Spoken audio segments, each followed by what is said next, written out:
Welcome to Quiet Chronicles.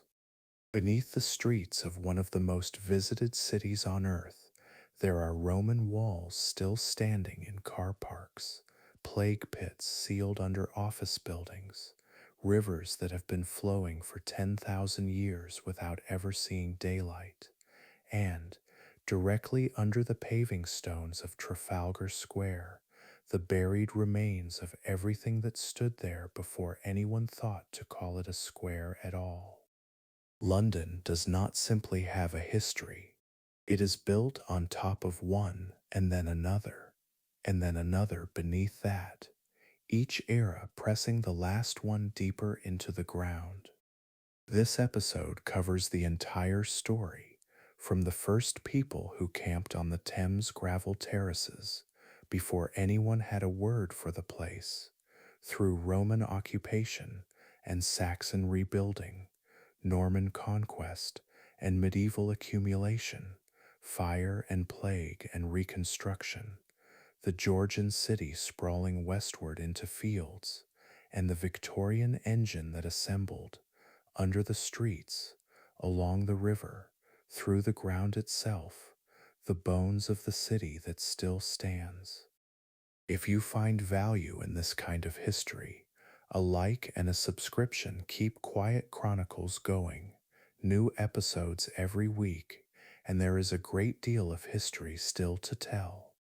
The Thames was already ancient when the first person reached its bank. The chronicle begins there. Chapter 1: The Gravel and the River. The ground beneath London is not flat, and it never was. Long before the city existed in any form, the Thames Valley was a broad, braided floodplain of gravel terraces and marsh, the river running not in a single defined channel, but in multiple shifting courses across ground that was dry in some seasons and submerged in others. The terraces on the northern bank, the Taplow gravel, laid down over hundreds of thousands of years of glacial advance and retreat, were the first habitable land, elevated enough above the marsh to be dry, close enough to the river to be useful. It was on ground like this, roughly 8,000 years before the Romans arrived, that the first people made their camps. They left almost nothing that survives in recognizable form. A flint scraper, a worked blade, the occasional hearth scatter, identifiable by the concentration of burned stone and charcoal in a layer of soil that has been compressed over the centuries into something barely a centimeter thick. The Mesolithic people who moved through the Thames Valley between roughly 8,000 and 4,000 BCE were not settlers in any permanent sense. They followed game along the river corridor, fished the shallows, moved with the seasons, and the archaeological record they left behind is correspondingly thin. But they were here. The Thames Valley was one of the most productive environments in post-glacial Britain, and the evidence of their presence, recovered in fragments from building sites and riverbank excavations across 2 centuries of London's own expansion, places them consistently along the terraces where the ground was firm and the water was near. The river they knew was not the river that exists today. The Thames in the Mesolithic period was significantly wider and shallower than its modern course, its banks less defined, its tidal reach extending much further inland. The modern embankments, the dredging, the centuries of reclamation that have narrowed and deepened the channel, all of that lay in the unimaginable future. What existed was a broad, marshy corridor of water and reed and gravel, moving through a landscape of dense woodland broken by the river's own floodplain. The crossing points that would later become London's reason for existing were already emerging, places where the gravel shelved close enough to the surface that a person, or a horse, or eventually a cart could pass from one bank to the other without swimming. By the Bronze Age, somewhere around 2000 to 700 BCE, the character of human activity along this stretch of the Thames had changed in a way that the archaeology records with unusual clarity. The river had become a ritual space. The practice of depositing valuable objects in the Thames, weapons, tools, ornaments, vessels, produced over the following centuries the richest collection of Bronze Age metalwork in Northern Europe, and much of it came from a relatively small stretch of the river in and around what would become London. Swords, shields, cauldrons, spearheads of exceptional quality. A great bronze shield found at Battersea, its surface decorated with a precision that speaks of considerable skill and considerable time. These were not losses. The objects are too complete, too fine, too consistently found at the same bends and crossing points of the river to be explained as things that fell overboard or were carelessly set down. They were placed there deliberately, carried to the water's edge, and given to the current. The reasons, naturally, are not recorded. What can be said is that the concentration of deposits at specific locations, Battersea, Wandsworth, the area around the future London Bridge crossing, suggests that those places already carried significance before anyone built anything near them. A bend in the river where the current ran a certain way, a ford where the gravel came near the surface and the crossing was possible. The same places that would later attract a Roman bridge, a medieval settlement, a modern city. The geography that made London inevitable was already shaping human behavior thousands of years before London existed. One of those deposits deserves a moment of closer attention, not because it is unique, but because it illustrates so clearly what the Thames meant to the people who lived beside it. At Wandsworth, recovered in pieces over the course of the 19th century from the riverbed silt, archaeologists and mudlarks and workmen digging drainage channels found a concentration of late Bronze Age metalwork. Among it was a decorated bronze shield boss of extraordinary refinement, its surface worked with a pattern of raised roundels and flowing curves that required both technical mastery and aesthetic intention. Someone made that object with great care. Someone else, at some later point, carried it to the river. The act of setting it in the water was not casual. It was the culmination of something, a ceremony, a negotiation, a grief, a gratitude, that the object's survival in the silt cannot explain, but cannot entirely conceal either. The river received it. The river kept it for 3,000 years, until the 19th century dredged it back into the light. The Iron Age, from roughly 700 BCE onward, brought the first evidence of enclosed permanent settlement in the region. The site at Heathrow, now buried under runways and terminals, contained the remains of a substantial enclosed settlement with round houses, agricultural storage, and a small rectangular structure that archaeologists have tentatively identified as a shrine. At Brentford, where the River Brent meets the Thames, there is evidence of a significant crossing point and associated activity. At the hill fort on Wimbledon Common, known as Caesar's Camp despite having nothing to do with Caesar and predating him by several centuries, the defensive earthworks enclosed a settlement that commanded a view south across the Thames Valley. By the time Julius Caesar arrived on the coast of Britain in 55 BCE, The region was organized into tribal territories. The land was farmed, and the population was substantial enough to mount a coordinated military resistance. Caesar's two expeditions, the first in 55 BCE, a reconnaissance in force that barely made it off the beach before the season ended. The second in 54 BCE, a more deliberate campaign that penetrated inland and crossed the Thames, are the first written accounts that touch directly on the geography that would become London. He does not name the crossing point. He does not describe a settlement. What he describes is the river, the resistance, and the sharpened stakes that the Britons had planted in the shallows of the Thames ford to impede his cavalry. The stakes were still visible, he notes, above the water line, their tips hardened by fire.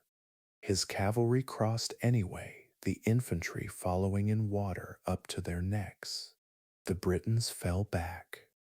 Caesar continued north to deal with Cassivellaunus, the coalition leader whose territory lay beyond the river, reached a fortified enclosure that may have been near modern St. Albans, accepted a formal submission, and left.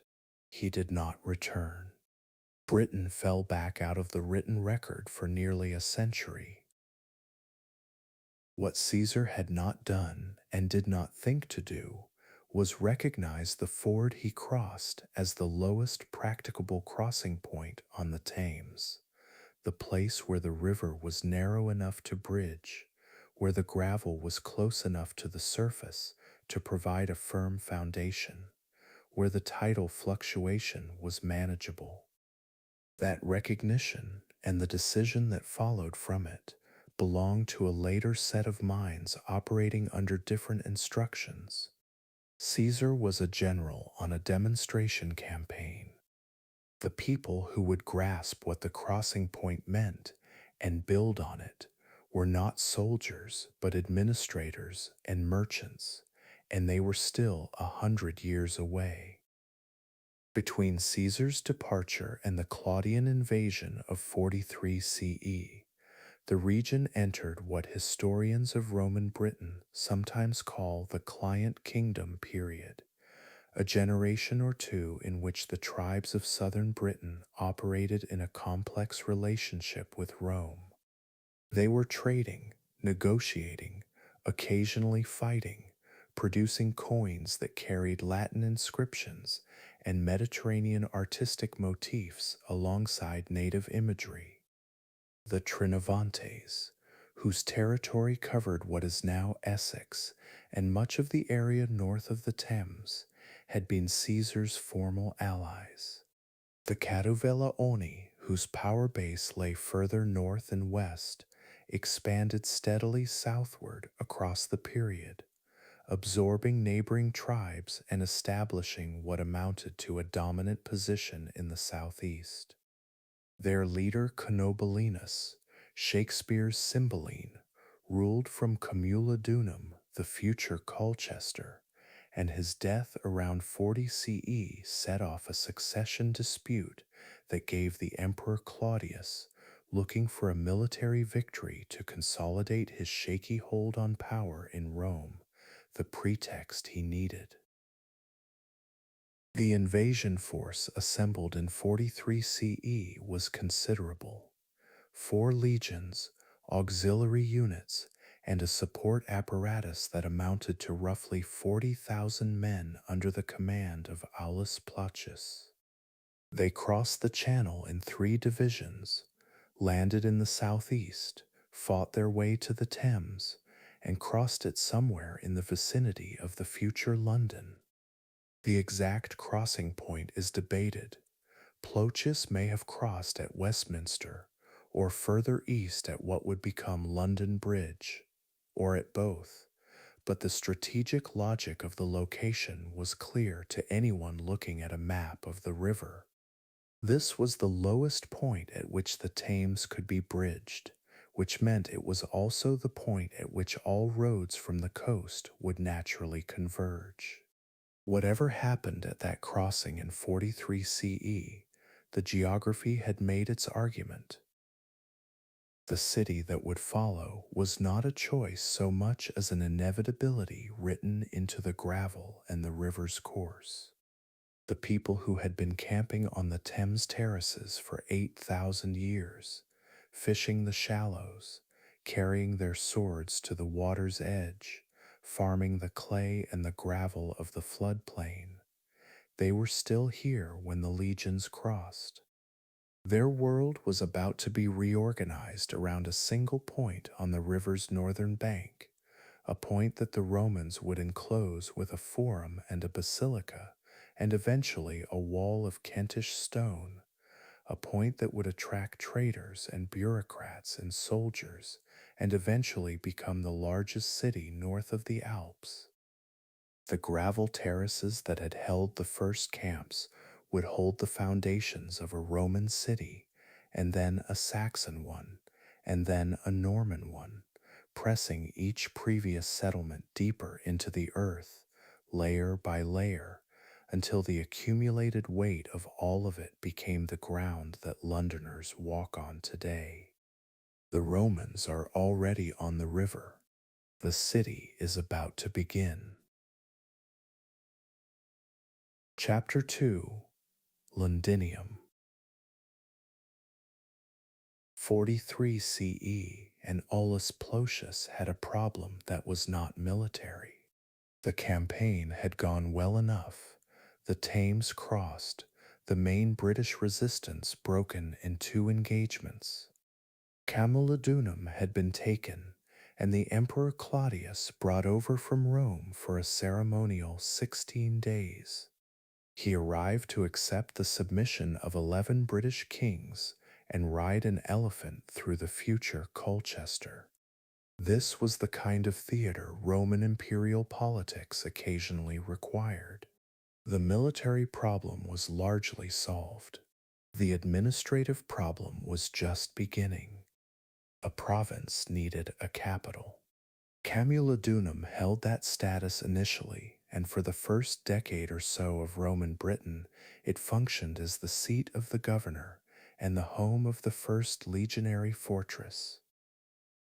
But Camulodunum sat inland, away from the best river crossing, away from the natural convergence of roads that the Thames ford produced.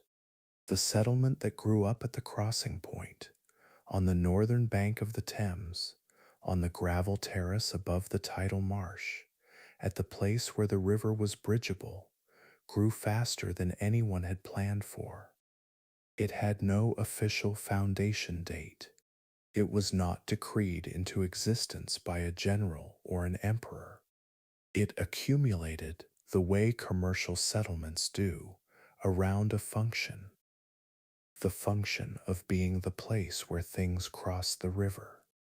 Within a decade of the invasion, there was a bridge. The evidence for it is partly archaeological, the pattern of Roman roads converging on a single point on the Thames north bank. Evidence is found in the alignment of later medieval streets that preserved the Roman approach roads, and partly logical. A provincial administration needed reliable river crossings. Timber bridges were well within Roman engineering capability. The settlement beside the bridge grew accordingly. Merchants arrived first, as they always do, followed by the money changers and the suppliers and the people who supplied the suppliers. By the mid-1st century, Londinium was already the most commercially active place in the province. The name's origin is debated, possibly derived from a Celtic root meaning something like the settlement at the navigable river, though the linguists have never entirely settled it. The provincial administration had quietly shifted its center of gravity southward from Camulodunum to the river crossing where the money was. The forum and basilica complex that rose in the late 1st and early 2nd century gave physical form to what commerce had already established. The basilica, a vast colonnaded hall of the kind that served simultaneously as law court, exchange, and administrative center, was the largest building north of the Alps at the time of its construction. That fact is worth pausing on. London has not always been the dominant city it became, but in the late 1st century CE, it already contained a building whose scale exceeded anything else in the entire region beyond the Alps. The forum in front of it covered an area roughly equivalent to Trafalgar Square. The whole complex occupied the crown of the low hill, Cornhill, that gave the northern bank of the Thames its best elevated position. It announced, in the Roman architectural vocabulary that everyone from Hadrian to a Gallic merchant would have read immediately, that this was a serious city. The red glazed pottery known as Samian ware, manufactured in the workshops of Gaul and shipped in enormous quantities to Britain, is the most common Roman artifact recovered from London excavations. It turns up in building sites, in the Thames riverbed, and in the fill layers of demolished structures.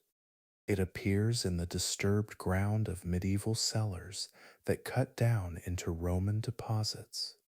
Fine, standardized, produced in enormous quantities for the middle and upper ends of the market, it is the material trace of a city that was thoroughly plugged into the commercial networks of the Western Roman Empire.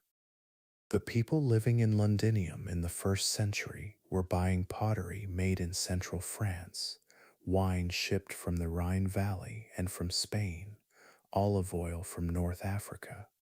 The city was not an outpost at the edge of civilization. It was a node in a system that stretched from the Syrian desert to the Scottish highlands.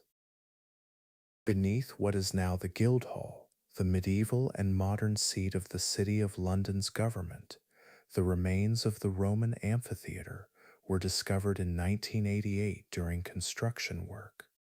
It lay where it had always lain, its curved outline preserved in the arrangement of the medieval streets above it. Its eastern entrance arcade remained partially intact at a depth of about 5 meters below the modern street. It had held approximately 7,000 people. On the days when the games were held, that represented a significant fraction of the city's entire population gathered in one place. This was a social fact as much as an architectural one, the amphitheater functioning as the space where Londinium performed its identity to itself. Then came Boudica, and the city burned. The revolt of the Iceni under their queen Boudica in 60 or 61 CE was triggered by the specific grievances of a specific people. The Romans' treatment of the Iceni followed the death of their king Prasutagus, who had left his kingdom jointly to Rome and to his daughters. His wishes were ignored with a thoroughness that amounted to official contempt. The flogging of Boudica and the assault on her daughters produced a coalition of aggrieved tribes, the Iceni, the Trinovantes, others, that swept south through the province with a speed the Romans had not anticipated. Camulodunum fell first. Its veterans' colony and its temple to Claudius burned. Then the coalition turned toward Londinium.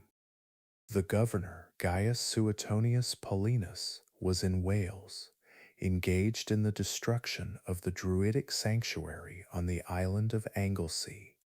This was a campaign that had its own strategic logic and that he was not inclined to abandon until he understood the scale of what was moving toward the southeast.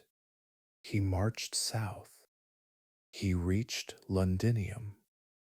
He assessed the situation, concluded that he could not hold the city with the forces available to him, and made the decision that governors sometimes have to make. He abandoned it. The civilian population was advised to evacuate with the army. Many did. Many did not, too old, too rooted, too disbelieving that what was coming was as serious as it proved to be. What Boudicca's forces did to Londinium is visible in the ground. The fire layer they left behind, a band of red-burned clay, charcoal, and destruction debris running through the stratigraphy of the City of London at a consistent depth, is one of the most reliably identified features in London's entire archaeological record. Excavations across the square mile have found it repeatedly, under Gracechurch Street, under Fenchurch Street, under Lombard Street. It sits under the lanes and alleys of the medieval city that grew on top of it. Within that layer, the specific contents tell the story of a particular afternoon. Melted Samian ware, its fine red glaze fused into irregular lumps by a heat that exceeded anything a domestic hearth would produce. Burned grain, carbonized in the storehouses along the waterfront. Lumps of daub from the timber-framed buildings that formed the bulk of the early city, baked hard by the fire that consumed the wood around them. A city's contents, compacted into a layer a few centimeters thick, preserved in the ground for nearly 2,000 years. Suetonius Paulinus eventually defeated Boudicca in a battle whose location has never been definitively identified. Somewhere in the Midlands, the sources suggest, at a site chosen by the Roman commander for its defensibility. There, the larger British force lost the tactical advantage its numbers should have provided. Boudica died by her own hand according to Tacitus, by illness according to Dio. The revolt was suppressed. Londinium was rebuilt. The rebuilt city was, from the evidence, more substantial than what preceded it. The second-century Londinium that emerged from the destruction was a city of masonry buildings, planned streets, and an increasingly formal public architecture. Hadrian visited in 1 Trevor 2 CE, the same tour that produced the decision to build the wall across the north of Britain, and the city he found had recovered entirely. The evidence of his visit is partly numismatic, partly inscriptional, partly the general pattern of public building that characterizes his reign across the empire. He was the kind of emperor who inspected things personally, who arrived unannounced and asked awkward questions of provincial administrators. Londinium, as the province's commercial capital, would have been a natural stop. The city wall came later, late 2nd century, perhaps beginning around 1900 CE, its construction spanning several decades.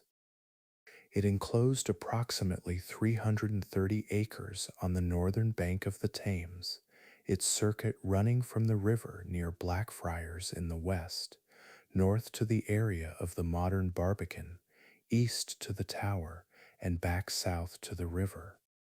The material was Kentish ragstone, a hard gray limestone quarried in the Medway Valley and shipped up the estuary and the Thames.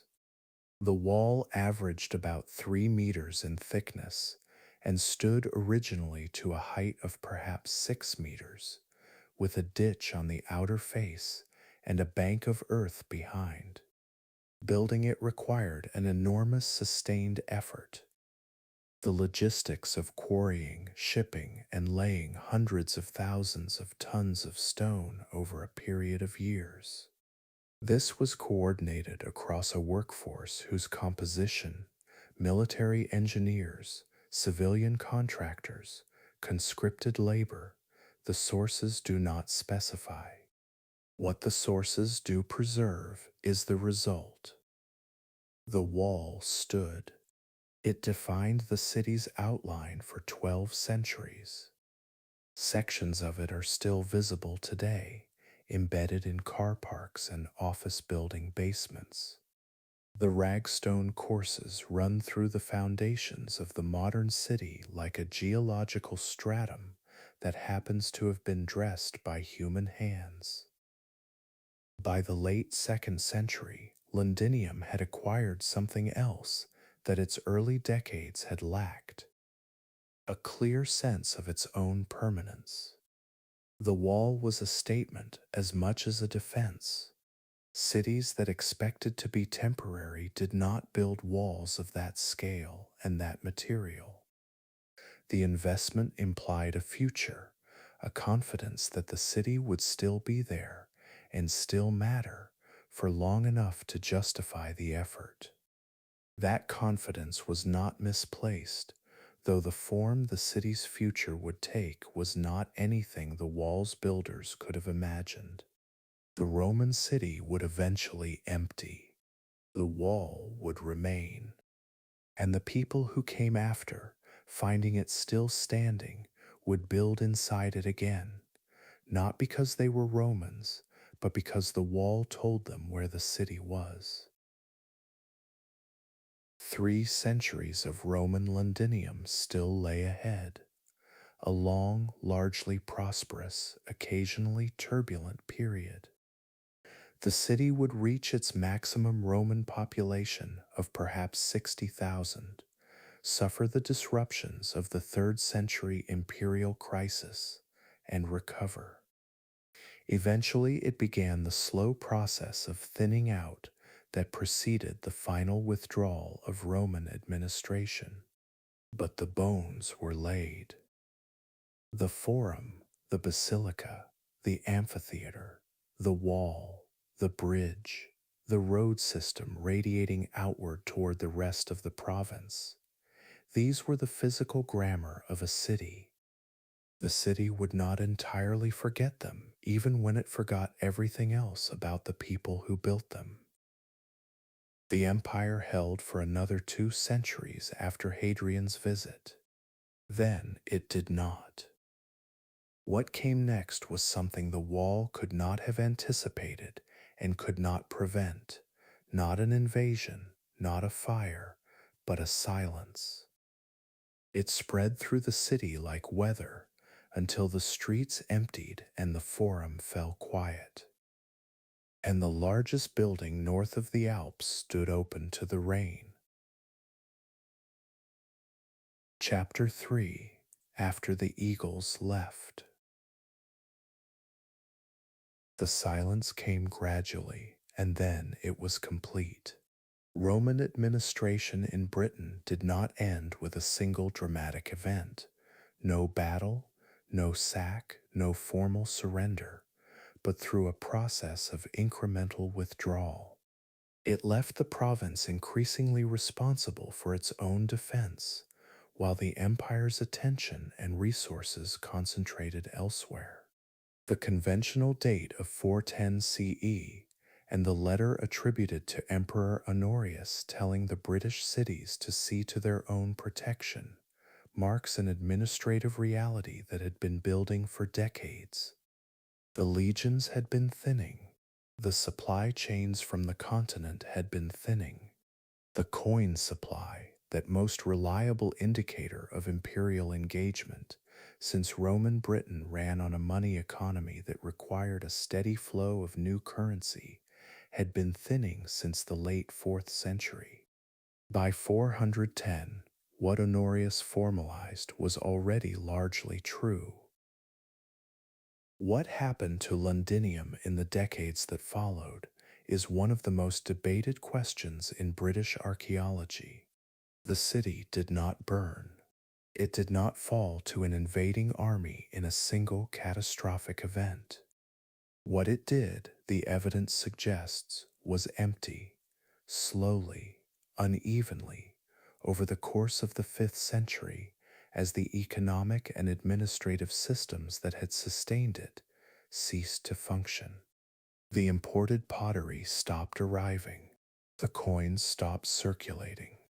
The maintenance of public buildings ceased, and the buildings began to decay in the way that masonry buildings decay when nobody repairs them. The roofs go first, then the floors accumulate debris. Then the walls are robbed for building material by people with more immediate needs than historical preservation. The Forum Basilica, that enormous building whose scale had announced Londinium's importance, was systematically dismantled, its stone and tile carried off for reuse. By the mid 5th century, the area within the Roman walls appears to have been largely, though perhaps not entirely, uninhabited. The people did not vanish. They dispersed into the surrounding countryside, into smaller settlements along the river, into a landscape that was reorganizing itself around different centers of power and different economic logics. The villas of Roman Britain, the road network, the towns, all of these contracted and simplified during the 5th century in ways that archaeology documents but cannot fully explain. What is clear is that the urban life of Roman Britain, which had been genuinely urban in the Roman sense, did not survive the withdrawal of the administrative and economic framework that had created it. The Saxons, who arrived in waves across the 5th and 6th centuries, did something that initially seemed strange. They looked at the Roman city with its still standing walls and its durable stone buildings, and they moved past it. Londonwick, the settlement that became, by the 7th century, a substantial trading town, grew not within the Roman walls, but outside and to the west of them. It sat along the northern bank of the Thames in the area now occupied by the Strand, Covent Garden, and the streets around Aldwych. The suffix wick in Old English denotes a trading place or market settlement, a word that the Germanic languages applied specifically to the coastal and riverine emporia that formed the commercial network of early medieval Northwest Europe. Londonwick was one of these emporia, a place defined by its function as a point of exchange rather than by any inherited Roman identity. Why the Saxons avoided the Roman city is a question that has generated considerable scholarly discussion. The walls were standing.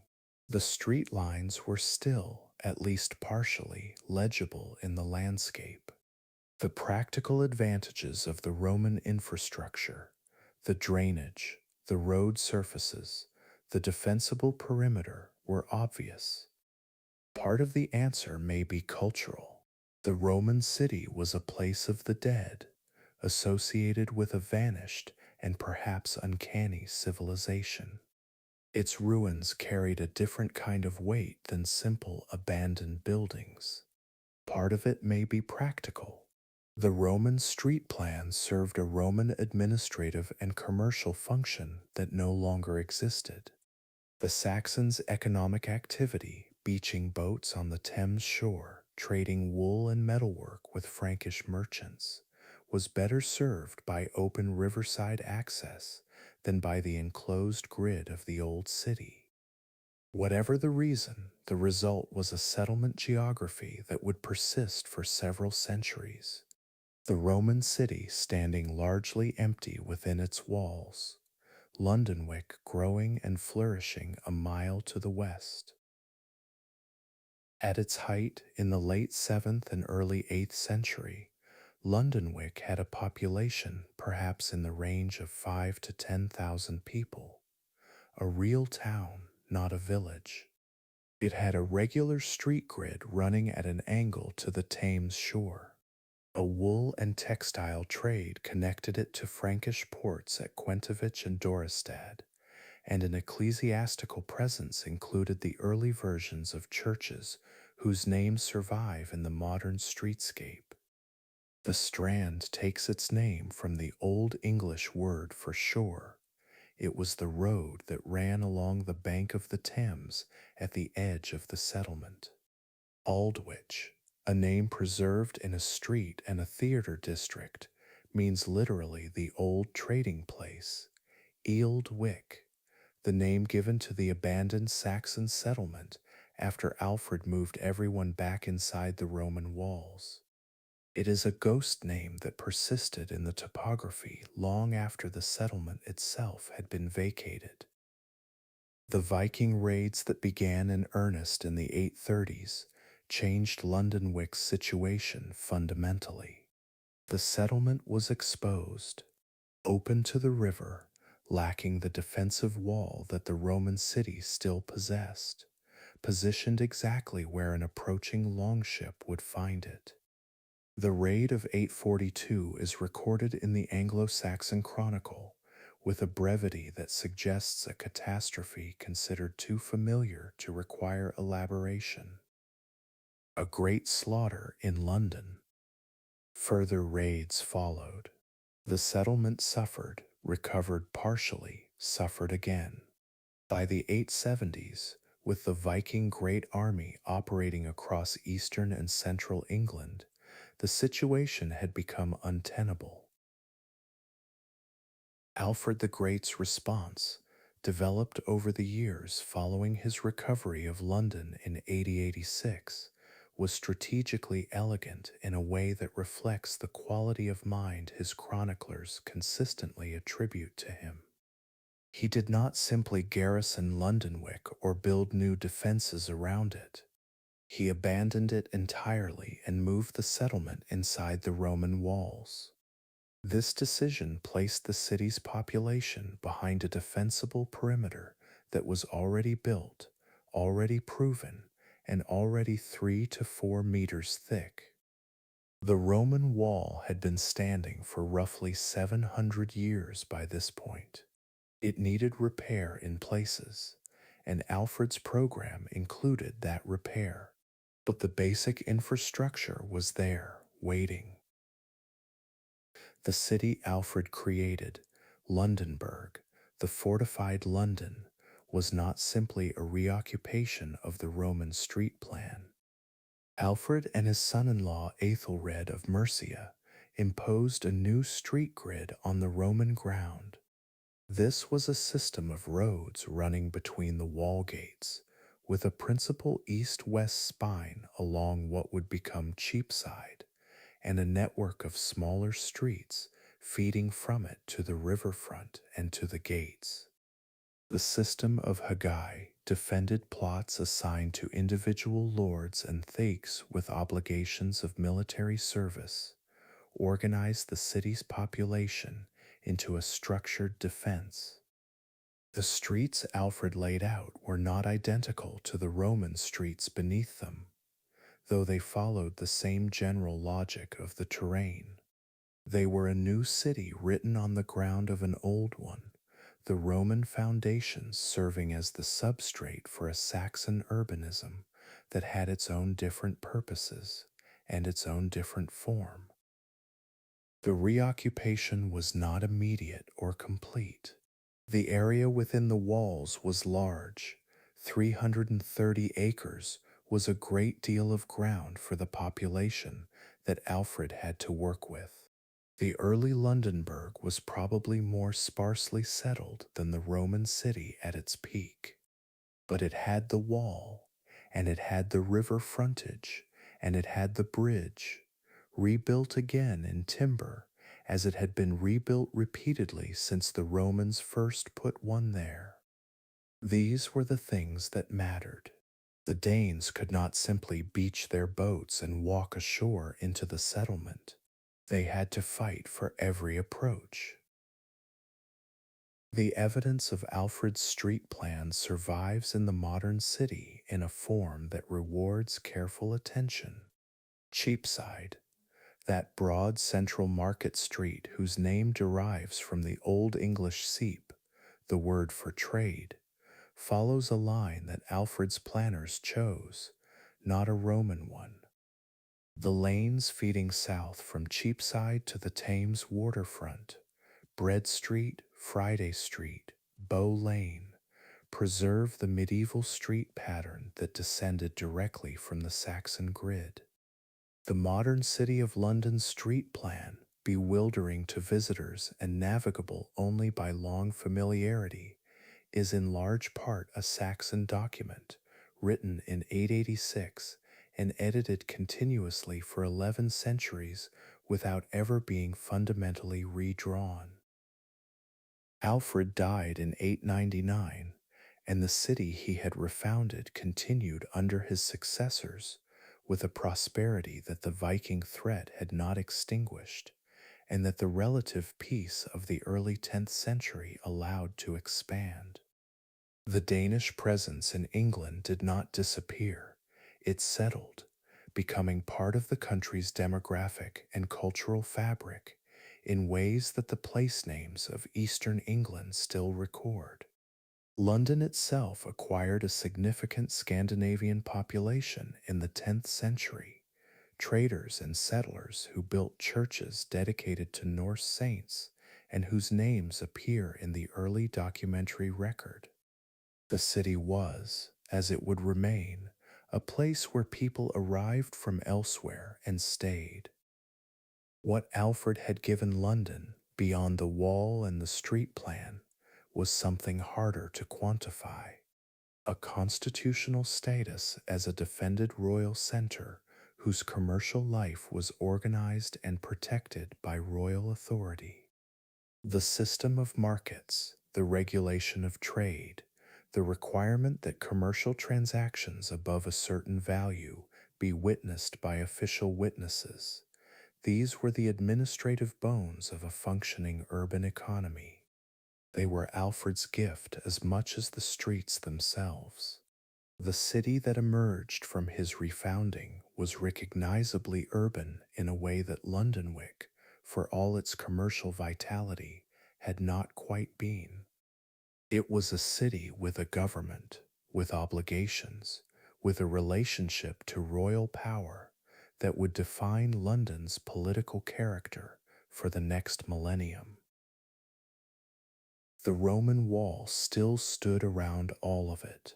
The Saxon streets ran inside it. The Thames ran below it, indifferent to the question of who was living in the city that looked down at it from the northern bank. Somewhere beneath the Saxon lanes, beneath the foundations of the new buildings, the red fire layer of 60 CE lay in the ground. Below that the forum's foundations, and below that the gravel that the first people had camped on 8,000 years before. The city was already deep before it had reached its first medieval century, and the depth was still accumulating.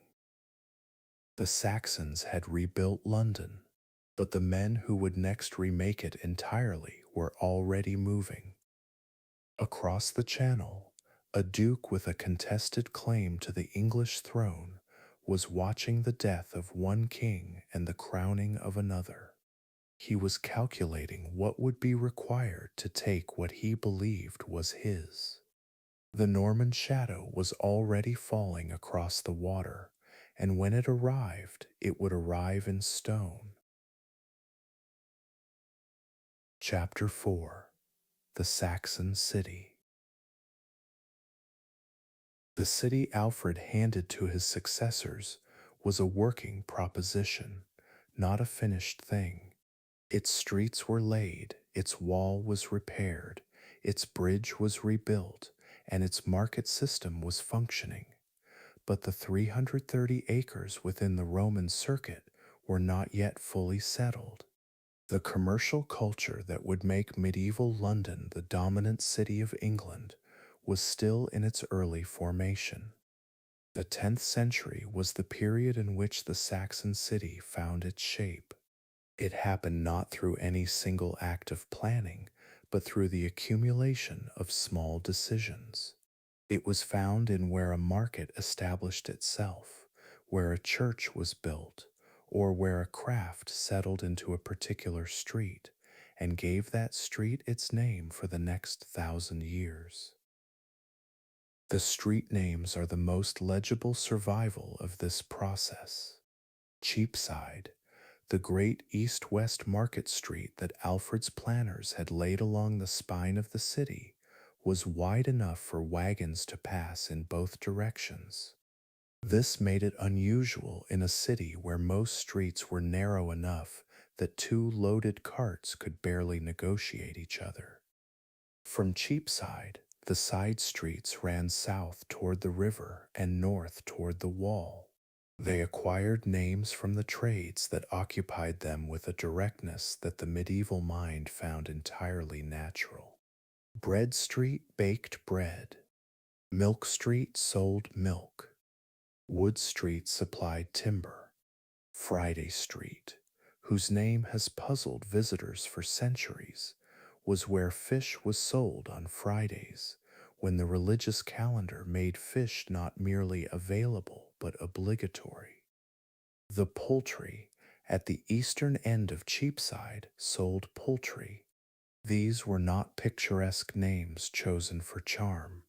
They were functional addresses in a city where navigation depended on knowing what each street did. The ward system that organized the city's governance descended directly from Alfred's original division of Londonburg into defensible administrative units. By the 10th century, the wards had acquired permanence and specificity. Each one had defined boundaries, a ward moot court that handled local disputes, and an alderman responsible for both its military obligations and its civil administration. The aldermen of London were not minor figures. They were typically wealthy merchants or landowners whose local power was substantial enough to give them genuine political weight in the city's affairs. The relationship between leadership and administrative structure was, from the beginning, intimate. That intimacy would eventually produce the constitutional peculiarity of the City of London. It was a jurisdiction that defended its autonomy against every external authority, with the persistence of an institution that had never been fully subordinated to anyone. Then the late 10th century arrived, and with it Ethelred II. The peace that Alfred's descendants had maintained began to come apart. Ethelred's reputation has been shaped almost entirely by the epithet that posterity attached to him, the unready. That epithet has in turn been shaped by a mistranslation. His Old English byname was unread, which does not mean unready. It means ill-counseled, poorly advised, a king who received bad advice or who failed to take good advice when it was offered. The name was almost certainly a pun on his given name. Aethelred means noble counsel, and unread was the ironic reversal, the noble counsel who was ill-counseled. It is a sardonic joke at a king's expense, preserved in the language long after the specific failures that produced it have been forgotten by anyone except specialists. Those failures were real enough. The Danish campaigns under Sweyn Forkbeard intensified through the 990s and into the early 11th century. They put London under sustained military pressure of a kind it had not faced since Alfred's time. Aethelred's response, a combination of tribute payments, military resistance, and political maneuvering, left the city repeatedly exposed. The tribute payments, recorded in the sources as Danegeld, were substantial. In 991, following the Battle of Maldon, the payment was £10,000 of silver. By 1012, after a decade of escalating demands, it had reached £48,000. These were not abstract figures. They represented an enormous drain on the kingdom's resources. London, as the commercial capital, bore a disproportionate share of them. The defense of London Bridge in 1014 stands out from this period with unusual clarity. This is partly because it worked, and partly because its memory proved remarkably durable. Aethelred returned to England with a Norwegian ally named Olaf Haraldsson, the future Saint Olaf of Norway. Olaf was then a mercenary captain of some military talent. The Danish forces holding London had garrisoned the bridge and fortified the southern end. This allowed them to control river traffic and maintain communication between the northern and southern banks. Olaf's solution was direct. His ships rode under the bridge, his men attached ropes to the bridge's timber piles, and then they rowed downstream, pulling. The bridge, weakened perhaps by the weight of the fortifications, came down. Enough of it came down to separate the Danish garrison from the forces on the northern bank, which was the point. The Danes in London, cut off from reinforcement, eventually withdrew. The account of this engagement is the most commonly cited origin for the nursery rhyme, London Bridge is falling down. The transmission is uncertain enough that scholars remain cautious, but the engagement certainly happened. It was remembered as a moment when London's bridge was deliberately destroyed by the city's defenders rather than surrendered to its attackers.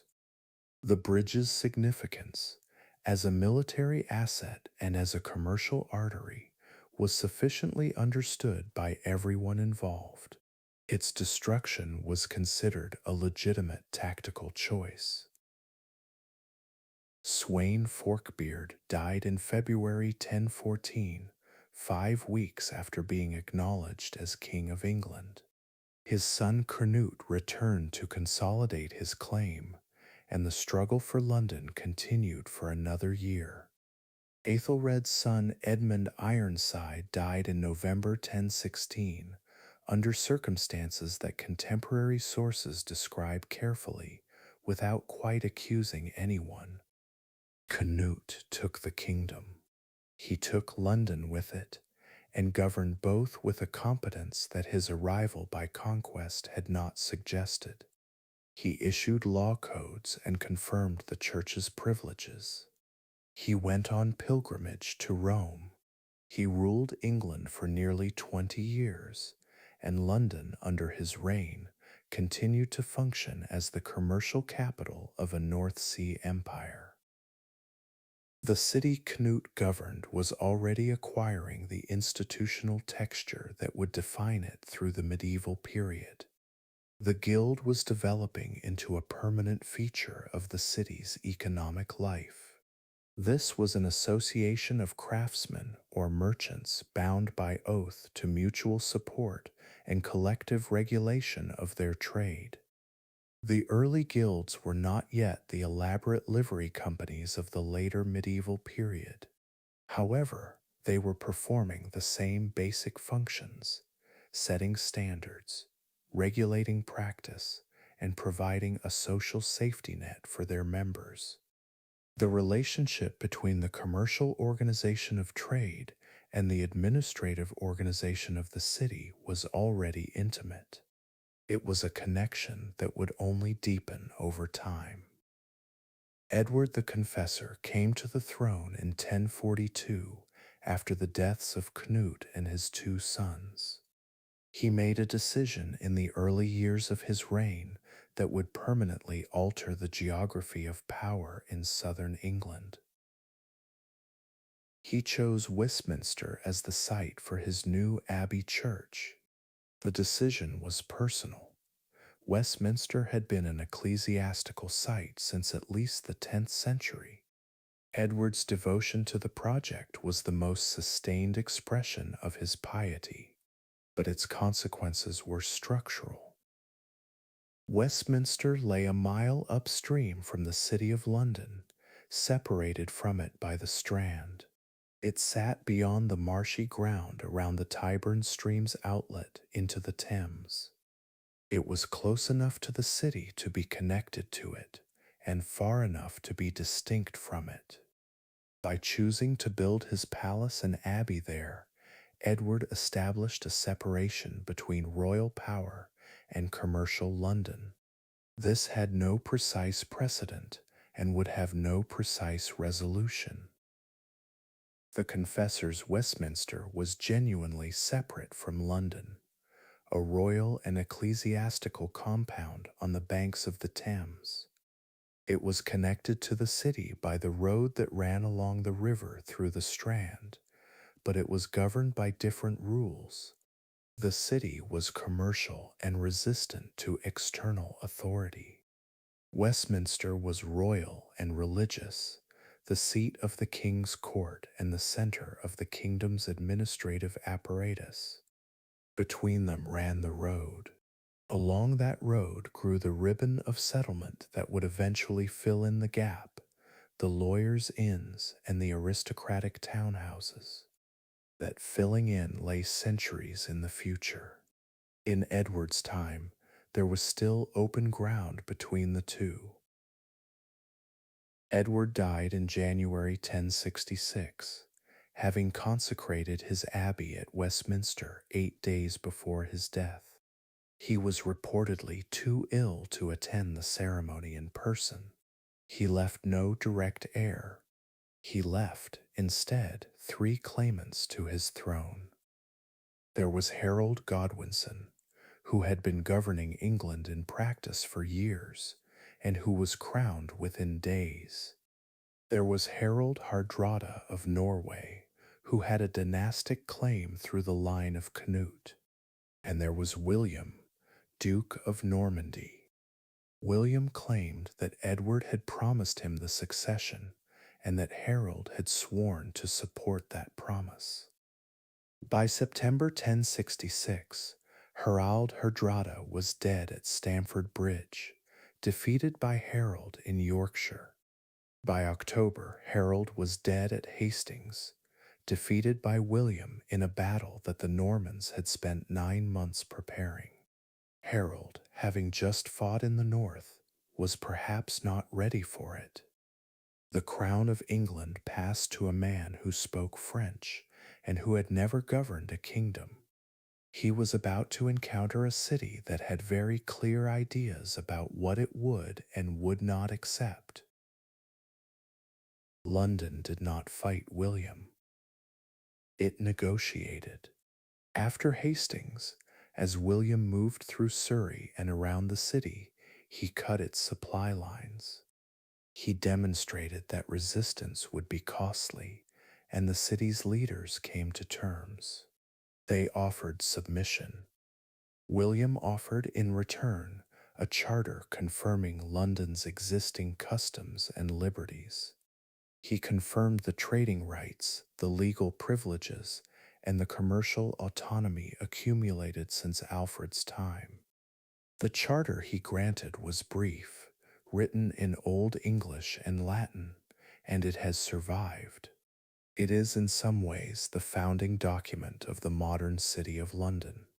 It did not grant new rights, but it confirmed existing ones under a new authority. It established the principle that London's commercial independence was not something a new king could simply override. The Normans were coming, and they were bringing stone. The city that had been built and rebuilt in timber was about to acquire its first permanent monument. It was a material that did not burn, did not rot, and did not move. A great white tower rose on the eastern edge of the Roman wall. It faced the river, visible from everywhere in the city at once. It announced in the clearest possible architectural language that the new order had arrived. It intended to stay. Chapter 5: Norman Stone. William the Conqueror's coronation at Westminster Abbey on Christmas Day 1066 nearly ended before it began. The ceremony followed the traditional form, the anointing, the crowning, the acclamation. But when the congregation inside the abbey shouted their assent in the customary way, the Norman soldiers posted outside the building heard the noise and misread it. They had been primed for trouble.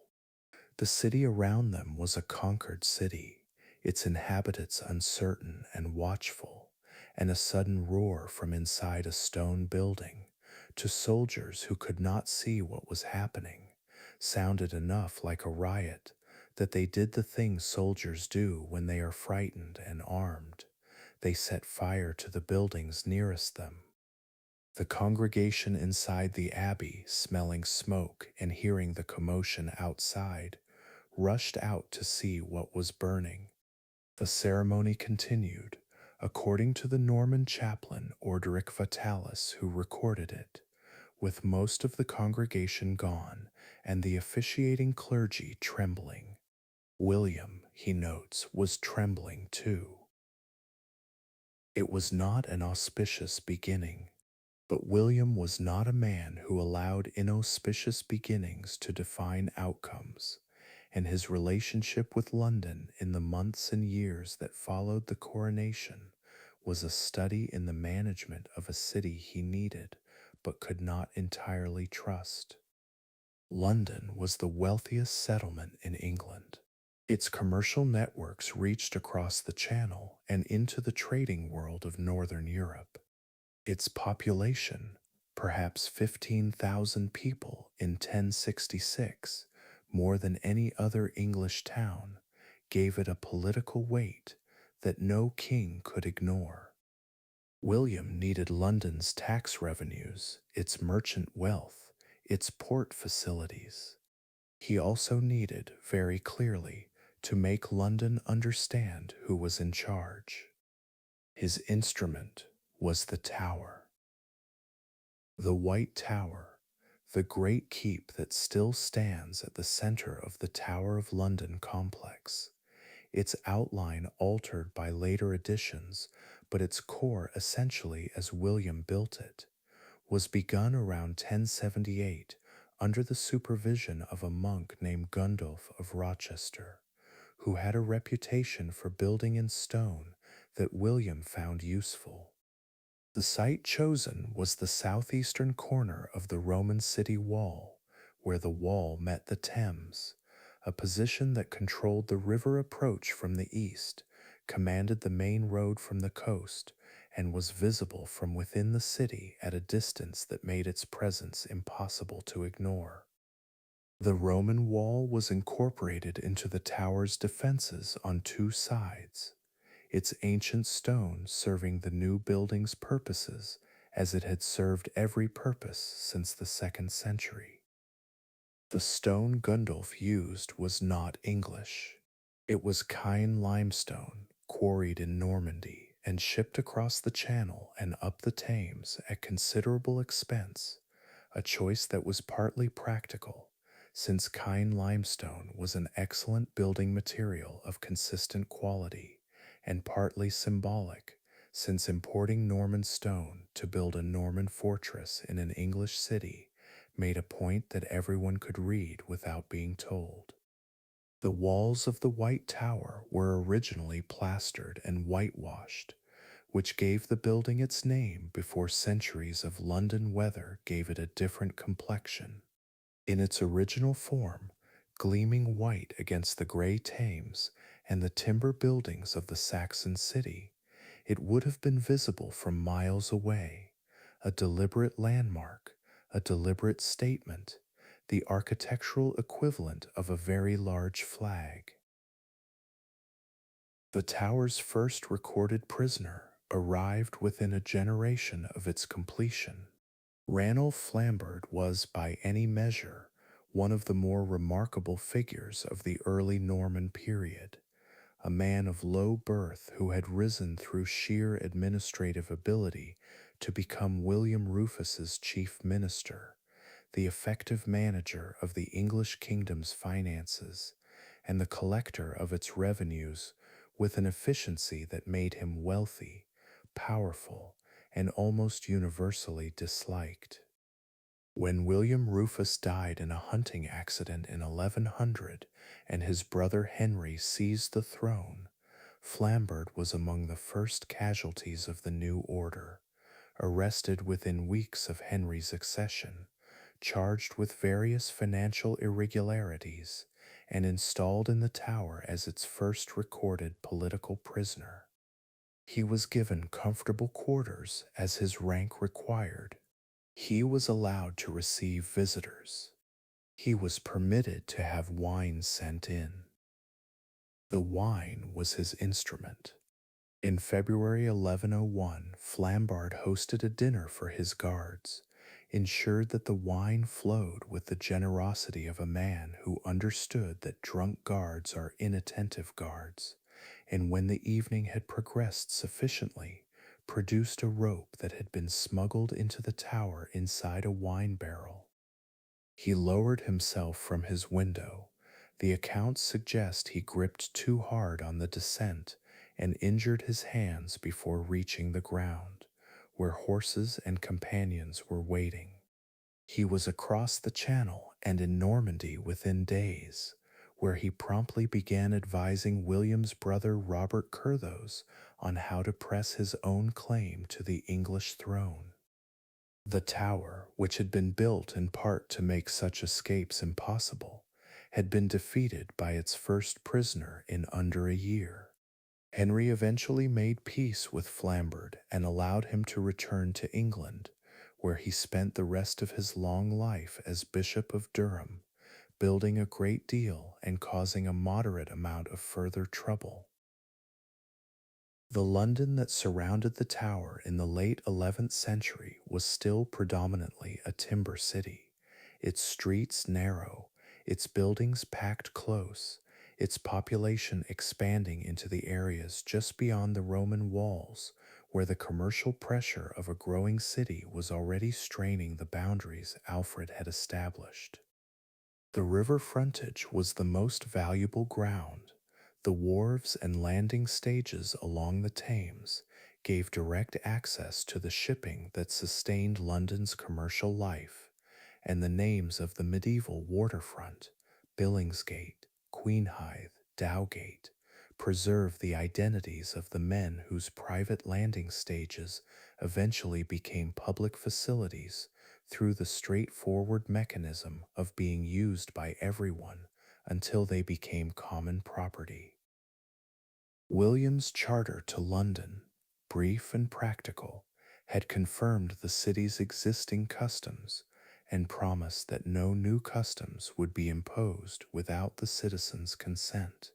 This was not generosity, it was calculation.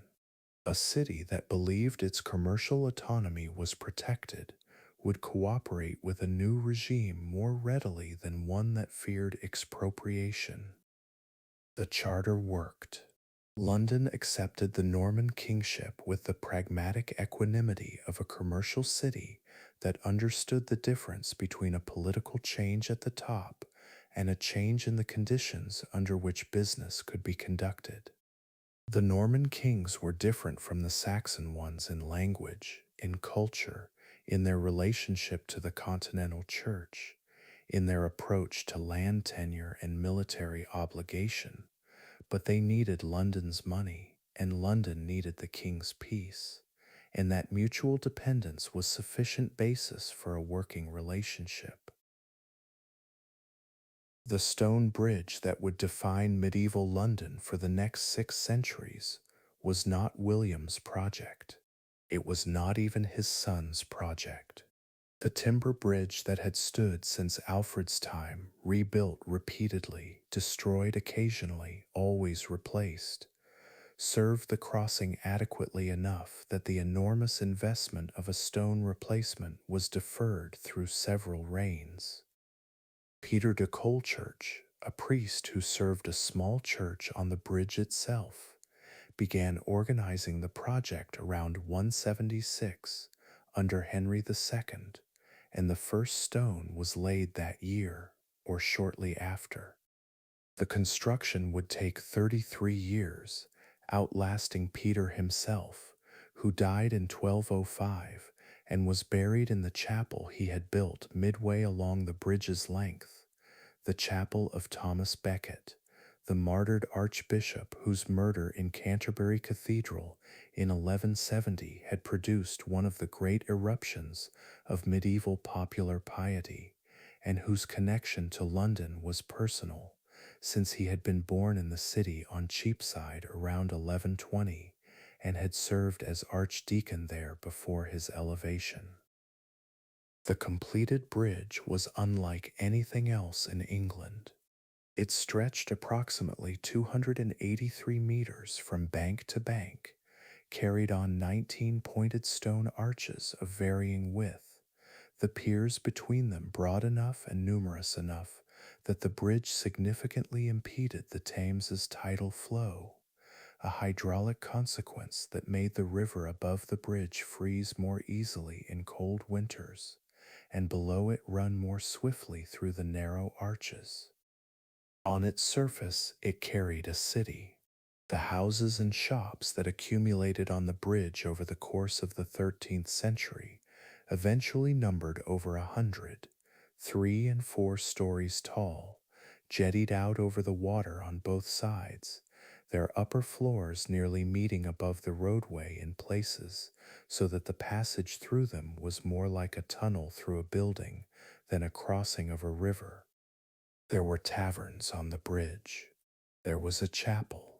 There was a drawbridge section near the southern end that could be raised for defensive purposes, and above whose gate, from 1305 onward, the heads of executed traitors were displayed on spikes. William Wallace was among the first, and the practice continued into the 17th century. The bridge concentrated London's southern traffic through a single bottleneck, which made it both a commercial asset and a strategic vulnerability. Control of the bridge was control of access to the city from the south, and London's history is full of moments when the bridge's gates were closed, opened, defended, or surrendered as the decisive act in a larger drama. The bridge also concentrated the city's mythology. It was the most famous structure in England for 5 centuries, the subject of nursery rhymes and foreign travelers' astonishment, the defining image of London from the Thames before St. Paul's Dome existed to compete with it.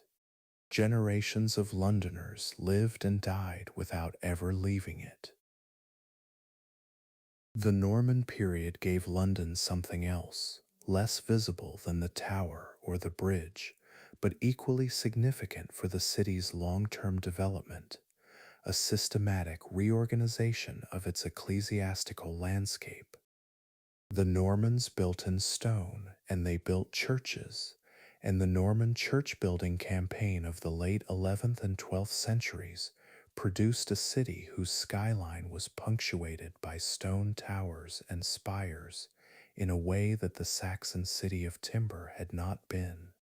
Many of the City of London's medieval churches, there were eventually over 100 of them within the walls, a density that says something extraordinary about the size of the medieval city's parishes and the intensity of its religious life, were founded or substantially rebuilt in the Norman period.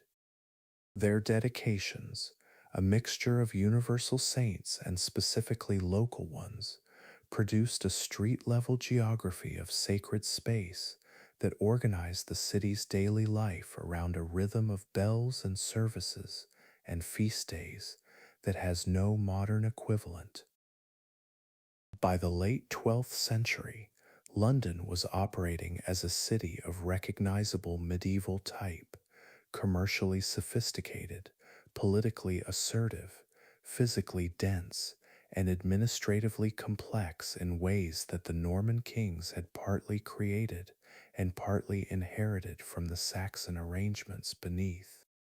It had its bridge, its tower, its wall, its charter, its churches, its market streets, and its growing sense of itself as an entity with rights and a history and a legitimate claim to special treatment. The king needed it. It needed the king's peace. Between those two needs, a constitutional relationship was slowly crystallizing that would produce in the next century one of the most consequential documents in English history, a document that London's support would help to make possible and whose protections London would invoke for the next 800 years. The city was accumulating. More people arrived than left. More buildings rose than fell. The streets grew narrower as the buildings grew taller. The upper floors cantilevered over the lanes to gain floor space that the crowded plots below could not provide. The smell of a medieval city is not something the sources dwell on, but the density of people, animals, trades, and open water channels that characterized London by 1200 produced an environment that the modern city, for all its faults, cannot quite recreate. Tanneries operated near streams. Smithies heated the air above their streets. The river received everything the city produced and gave back the fish that supplemented the city's diet. It was a city fully alive, fully functioning, and about to enter the most complex and populous century of its medieval existence. The Norman stone had set the frame. Now the medieval city would fill it in, layer by layer, trade by trade, plague by plague, until the accumulated weight of it became something no single king had planned and no single document had authorized, a city with a mind of its own. Chapter 6: The Medieval Accumulation. Sometime in the early 13th century, London became the kind of city that could not be ignored by anyone who wanted to govern England. Not merely the largest city, not merely the wealthiest port, but something more constitutionally significant, a city whose support, or whose opposition, could determine the outcome of a political crisis. King John discovered this in 1215, when the baronial coalition that forced him to Runnymede drew much of its practical strength from London's decision to open its gates to the rebel lords in May of that year. The city did not simply observe the confrontation between John and his barons from a position of commercial neutrality. It chose a side, and the side it chose won. Magna Carta, sealed at Runnymede in June 1215, contained a specific clause confirming London's right to its ancient liberties and free customs, a recognition that the city's support had been worth something, and that the document sealing the new constitutional order would need to acknowledge it explicitly. John's relationship with London had been difficult from early in his reign, and the difficulty was mostly of his own making. He had imposed arbitrary taxes, violated commercial privileges, and treated the city's carefully accumulated autonomy as a resource to be raided rather than a relationship to be maintained. The barons who moved against him found the city's gates open in part because the city's merchants had their own grievances and their own calculations, and those calculations had concluded that a charter of liberties, even one primarily designed to protect baronial interests, was preferable to the continuation of John's fiscal improvisation. The clause protecting London's customs was the price of that conclusion, and John paid it. Magna Carta did not transform England overnight, and it did not transform London. What it did was establish a principle that the city would invoke repeatedly over the following centuries, that its liberties were not grants from the crown, revocable at royal pleasure, but ancient rights confirmed by charter, whose violation was not merely an injustice, but a breach of a specific legal undertaking. The City of London's lawyers would spend the next 800 years finding new applications for that principle, with a persistence and a technical ingenuity that suggests the city considered the legal defense of its autonomy a legitimate form of civic investment. The city that asserted these rights in 1215 was, by any measure, a remarkable human accumulation. Its population had grown through the 12th and into the early 13th century to somewhere in the range of 80,000 people, a figure that made it comfortably the largest city in England and one of the larger cities in Northern Europe. They were packed into the 330 acres within the walls and into the growing suburbs beyond them. Southwark across the bridge, Clerkenwell and Smithfield to the north, the ribbon of settlement along the road to Westminster to the west. The density within the walls was extraordinary. Streets that had been adequate for the Saxon city of 15,000 were now carrying 5 times that number, the buildings pressing closer, the lanes narrowing as upper floors extended over them, the water supply from the city's network of conduits increasingly inadequate to the population drawing from it. The trades organized themselves into the guild structure that would define London's commercial life for the next 4 centuries. By the mid-13th century, the major crafts and merchant trades each had their own organization: the fishmongers, the goldsmiths, the mercers, the drapers, the grocers, with rules governing who could practice the trade within the city, standards for the quality of goods, systems for training apprentices, and a collective voice in the city's political life. The guilds were not charitable organizations, though they performed charitable functions. They were cartels, in the most direct sense, associations designed to control competition, maintain prices, and ensure that the benefits of London's commercial position flowed to their members rather than to outsiders. The tension between this protectionist logic and the city's need for the skilled immigrants and foreign merchants who brought new techniques and new trading connections was one of the permanent features of medieval London's economic life, never resolved, always negotiated. The Lord Mayor, an office that crystallized into its recognizable form in the late 12th century, was almost always a significant guild figure, a wealthy merchant whose commercial standing and guild connections made him the natural representative of the city's dominant economic interests.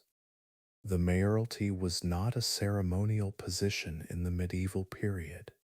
The Lord Mayor presided over the city's courts, regulated its markets, negotiated with the crown on the city's behalf, and commanded its militia in emergencies. The office accumulated dignity and precedent with the same patient method by which the city accumulated everything else, gradually, through assertion and confirmation, each successful claim becoming the basis for the next. Richard Whittington held the office 4 times, in 1397, 1398, 14006, and 1419, a record of mayoral service that has been entirely displaced in popular memory by a pantomime cat and a fictional journey from poverty to wealth that bears no relationship to the actual man. The historical Whittington was a mercer, a dealer in luxury textiles, who had been born into a Gloucestershire gentry family of moderate means and had arrived in London as a young man to make his fortune in the cloth trade. He made it. By the 1390s, he was one of the wealthiest merchants in England, lending money to three successive kings: Richard II, Henry IV, and Henry V, at a scale that made him indispensable to the royal finances. Henry V's French campaigns, which produced Agincourt and the Treaty of Troyes, were partly funded by Whittington's credit. He never asked for repayment in land or title. He asked for confirmations of London's trading privileges, which was a different kind of investment. What Whittington did with his wealth at the end of his life is more interesting than how he made it. He funded the rebuilding of Newgate Prison, not as a gesture of civic philanthropy in the modern sense, but because the existing building was a disgrace, even by medieval standards, of what a prison should be. He endowed an almshouse on College Hill for 13 poor men and a chantry priest. He funded a public library attached to the Church of Grey Friars, near Newgate, one of the earliest public libraries in England, stocked with chained books that any citizen could consult. And he built what the records describe as a public lavatory of remarkable scale and quality on the north bank of the Thames, near Vintners Hall, a long room with seats, regularly cleaned, free to use, the kind of civic amenity that the medieval city needed far more desperately than another church. The pantomime Whittington, the poor boy with the magical cat who hears Bow Bells calling him back to London, is a pleasant story. The actual Whittington, the royal creditor who spent his fortune on a prison, a library, and a public toilet, is considerably more interesting. Geoffrey Chaucer was born on Thames Street, in the parish of St. Martin Vintry, around 1343, the son of a vintage whose wine cellars occupied the ground floor of a house in one of the city's most commercially active streets. He grew up in a London that was, within a few years of his birth, about to be devastated in a way that no military defeat or political crisis had managed. The Black Death reached England in the summer of 1348, carried from Bristol, which received it from a Gascon ship, up the road network that connected the West Country ports to the capital. It arrived in London in the autumn of 1348, and by the spring of 1349 it had killed somewhere between a third and half of the city's population. The numbers are almost impossible to hold in the mind as a human fact rather than a statistical abstraction. 80,000 people, compressed into a city that had no understanding of how disease spread, no capacity for quarantine beyond the most rudimentary isolation of the visibly sick, and no medical response that amounted to anything useful. The dead accumulated faster than they could be buried through normal means. The churchyards filled. Emergency burial grounds were opened at East Smithfield, just outside the wall to the east, where archaeologists excavating the site in the 1980s and 1990s for the construction of the International Rail Terminal found the remains of over 600 individuals in mass graves, laid carefully, in rows, which suggests that even at the height of the crisis, there were people attempting to maintain the dignity of burial, rather than simply disposing of bodies. A second emergency ground opened at Moorfields, To the north, the Augustinian Friary at East Smithfield was founded specifically as a memorial to the dead of this plague, its original endowment coming from men who had survived and wanted a permanent liturgical commemoration of what had happened. Chaucer was 5 or 6 years old when the Black Death came through his street. He would have understood what it meant in the most immediate way possible, through the absences it left in the people and places he knew. He grew up, survived, entered royal service, traveled to Italy and France on diplomatic missions, and eventually spent 12 years as a customs official at the Port of London, sitting in his office above the Thames, monitoring the export of wool and leather and hides, the commodities that sustained the city's commercial connection to the continent.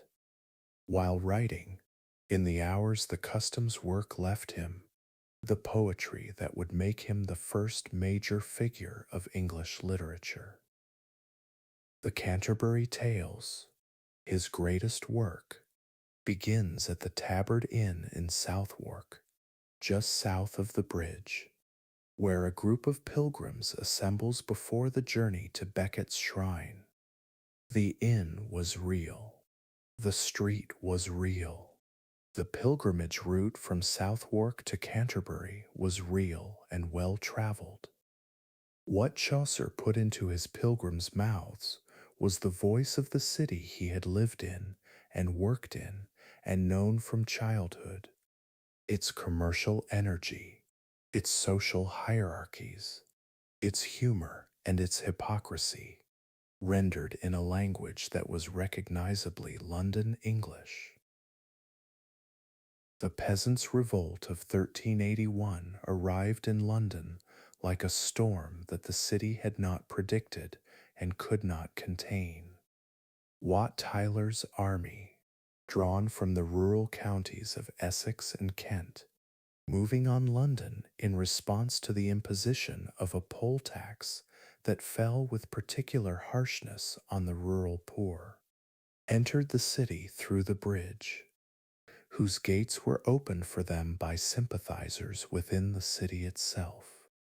They burned the Savoy Palace of John of Gaunt, the most unpopular man in England at that moment, pulled prisoners out of the Fleet and Newgate, and killed the Archbishop of Canterbury and the Treasurer of England in the Tower, where the young King Richard II had taken refuge.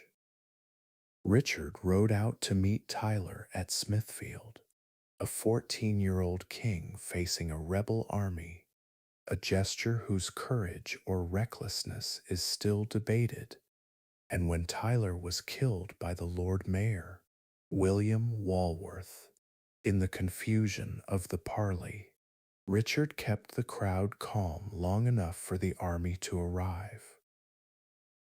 Walworth's killing of Wat Tyler is one of those medieval moments where the physical detail has been preserved with unusual specificity.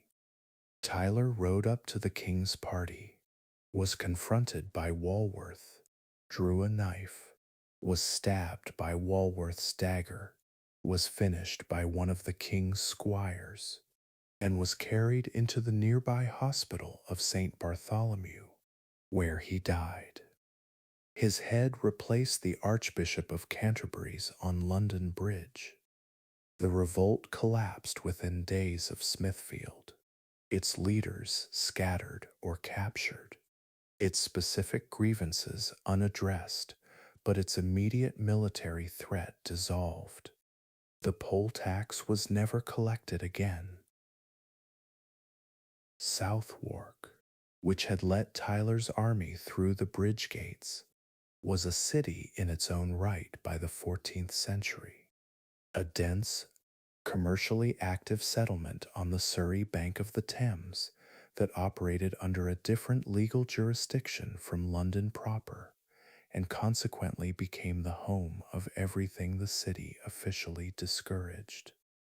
The borough's position just outside the city's authority made it the natural location for the trades and entertainments that the guilds and the aldermen preferred to keep at a distance.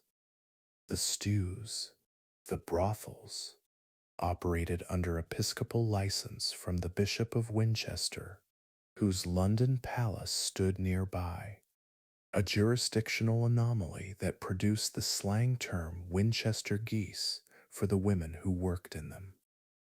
The inns of Southwark were larger and cheaper than those within the walls, which made them the natural staging points for travelers arriving from the south and the natural gathering places for the pilgrims who were heading to Canterbury or returning from it.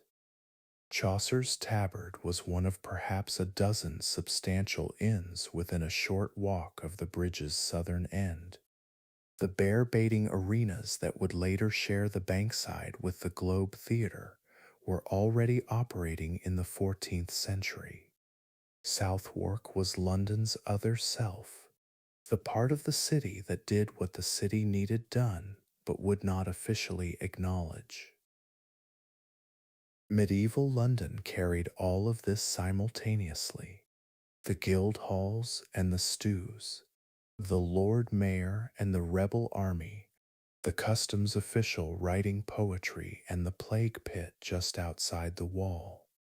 It was a city of enormous energy and considerable squalor, of genuine civic pride and endemic corruption, of commercial sophistication and medical helplessness, of stone churches and timber houses packed so closely that a fire in one building could, under the right conditions of wind and dry weather, consume an entire ward before anyone could stop it. That last vulnerability had been known for centuries and had never been adequately addressed. The reckoning for it was still 3 centuries away, but it was coming, and when it came, it would remake the city more thoroughly than any plague or revolt had managed. Before the fire, though, there was the dissolution, the moment when a king's marital difficulties and a chancellor's administrative genius combined to transfer a third of London's built environment from the church to the marketplace in less than a decade, and the city's physical map was redrawn by an act of state rather than by the slow accumulation that had always been London's preferred method of change. Chapter 7: Fire and Parish. The monasteries did not disappear quietly. They had been embedded in London's physical fabric for 4 centuries, not as isolated religious compounds, but as functioning neighborhoods. Each one was a complex of church, cloister, gardens, guest houses, infirmaries, breweries, bakeries, and storehouses that occupied significant acreage within and immediately outside the city walls. They employed, directly or indirectly, a portion of the city's population that no one had ever found it necessary to count, because the monasteries had simply always been there. Blackfriars occupied the entire southwestern corner of the city, between the Wall and the Thames, its precinct large enough that it had its own internal streets. The Charterhouse sat outside the northern wall at Clerkenwell, its gardens extending across ground that had been the Black Death burial field of 1349. This was a fact the Carthusian monks who built on it either did not know or chose not to dwell on. St. Bartholomew's Priory at Smithfield, the Austin Friars in Broad Street, the Grey Friars near Newgate, the House of the Crutched Friars in the east. Each one was a self-contained institution with its own economy, its own legal status, and its own relationship to the city around it. Henry VIII's break with Rome in the early 1530s created the legal and theological framework within which the dissolution became possible, but it did not make it inevitable. What made it inevitable was Thomas Cromwell, the son of a Putney blacksmith who had risen through Cardinal Wolsey's household. He became Henry's principal secretary and the most effective administrative intelligence in early Tudor England. Cromwell understood that the monasteries were not merely religious institutions, but property portfolios. He saw that the crown's chronic financial difficulties could be addressed, at least temporarily, by the transfer of that property to royal ownership and its subsequent sale to private buyers. The Valor Ecclesiasticus, the comprehensive survey of ecclesiastical wealth that Cromwell commissioned in 1535, gave him the inventory he needed. It was completed with a speed and thoroughness that speaks to the quality of his administrative apparatus. The dissolution of the smaller monasteries followed in 1536, the larger ones in 1539. The process was managed with the systematic efficiency that characterized everything Cromwell organized until his own fall and execution in 1540. He was a victim of the same royal volatility he had served so effectively. The effect on London's physical landscape was immediate and radical. Within a decade, roughly a third of the city's built area had changed hands. The transfer was not primarily destructive. The buildings were too valuable to simply demolish, but it was transformative in ways that the speed of the process made difficult to track. Monastic churches became parish churches, private chapels, or building material. Monastic precincts became aristocratic townhouses, their cloisters converted into courtyards, their refectories into great halls. Monastic gardens, and the monasteries had maintained some of the largest gardens in the city, the product of centuries of cultivation, became private gardens, then building plots, then streets. The Blackfriars precinct passed through several aristocratic hands before becoming the site of a theater and eventually a residential neighborhood. Its street plan still reflects the outline of the friary. The Charterhouse became a private mansion, then a school, then an almshouse. St. Bartholomew's Hospital survived the dissolution as a secular medical institution, one of the few monastic functions that the city petitioned to preserve on purely practical grounds. The dissolution of the only hospital in the city would have created a problem that no one in authority wanted to deal with. John Stow was born in London around 1525 in the parish of St. Michael Cornhill, the son of a tallow chandler. He grew up in a city that still had its monasteries. He walked to school past their walls and knew their gardens as features of the neighborhood. He knew them the way a child knows the landmarks of his own street. By the time he was a young man, those landmarks were gone or going, replaced by the townhouses and the building plots and the new secular streets. Stowe spent the rest of his long life. He died in 1605, aged around 80, trying to record what London had been before the transformation. He watched what it was becoming after it, walking every street in the city with the methodical attention of a man who understood that what he was watching was irreversible. He knew that someone needed to write it down. His survey of London, published in 1598, is one of the most extraordinary documents in the city's history.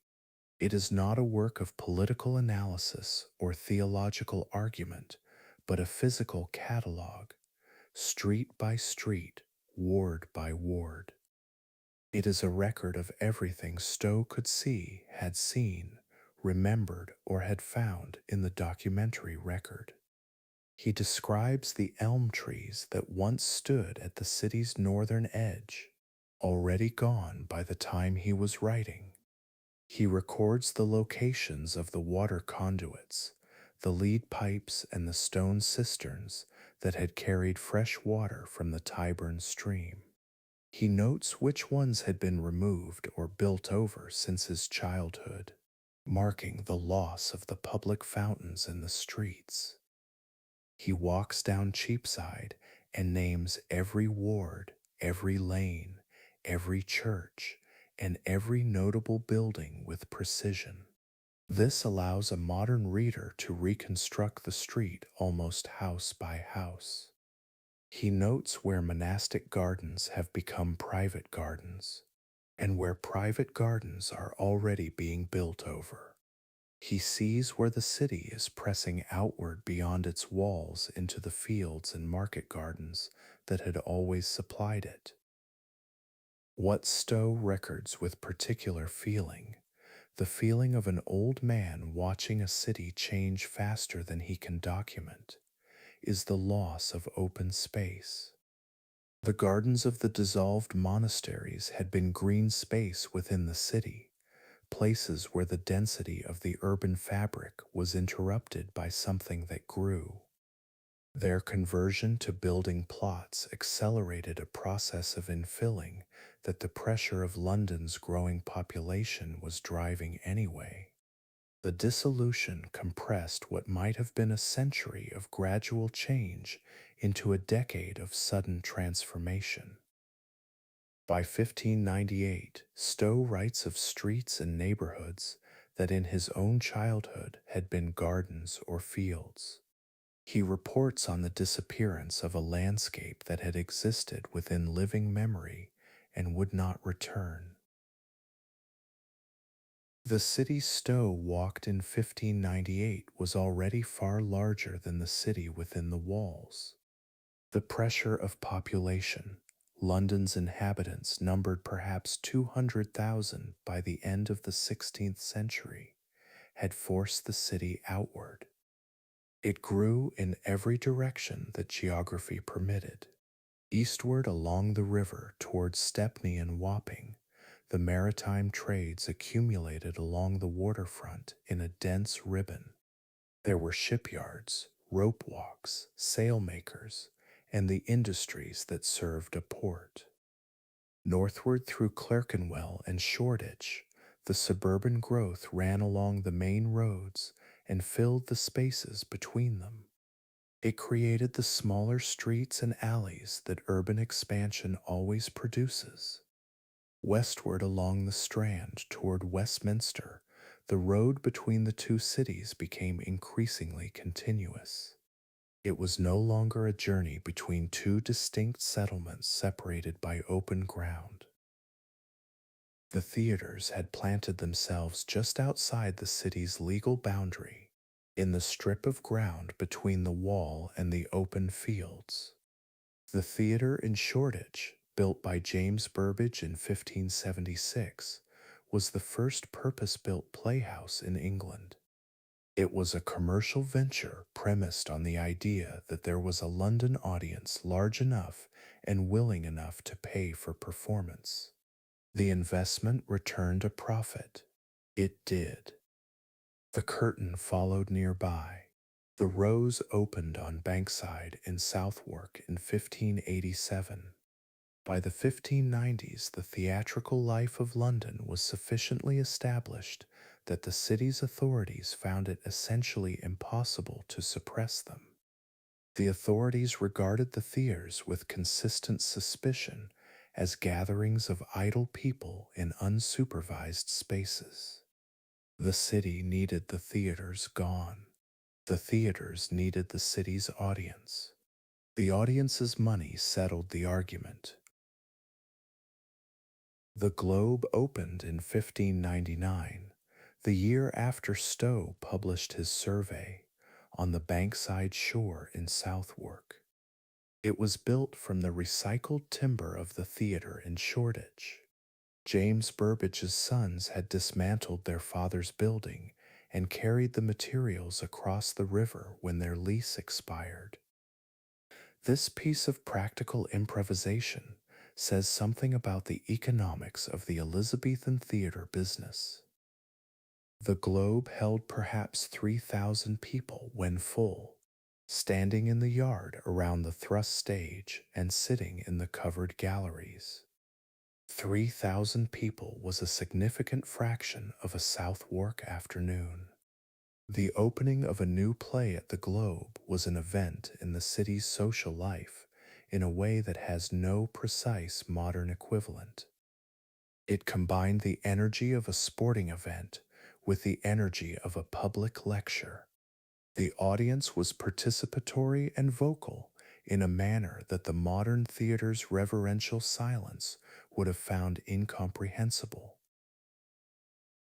The plague years punctuated the 16th century, the outbreaks of 1563, 1578, 1582, and 1592. They closed the theaters intermittently and reduced the city's population in the parishes hit hardest. But it never happened with the catastrophic completeness of 1349. London had developed not immunity, but a kind of demographic resilience. The city was large enough and the flow of immigrants steady enough that losses could be made up within years. The plague was a recurring feature of London life in a way that made it, if not accepted, then accommodated.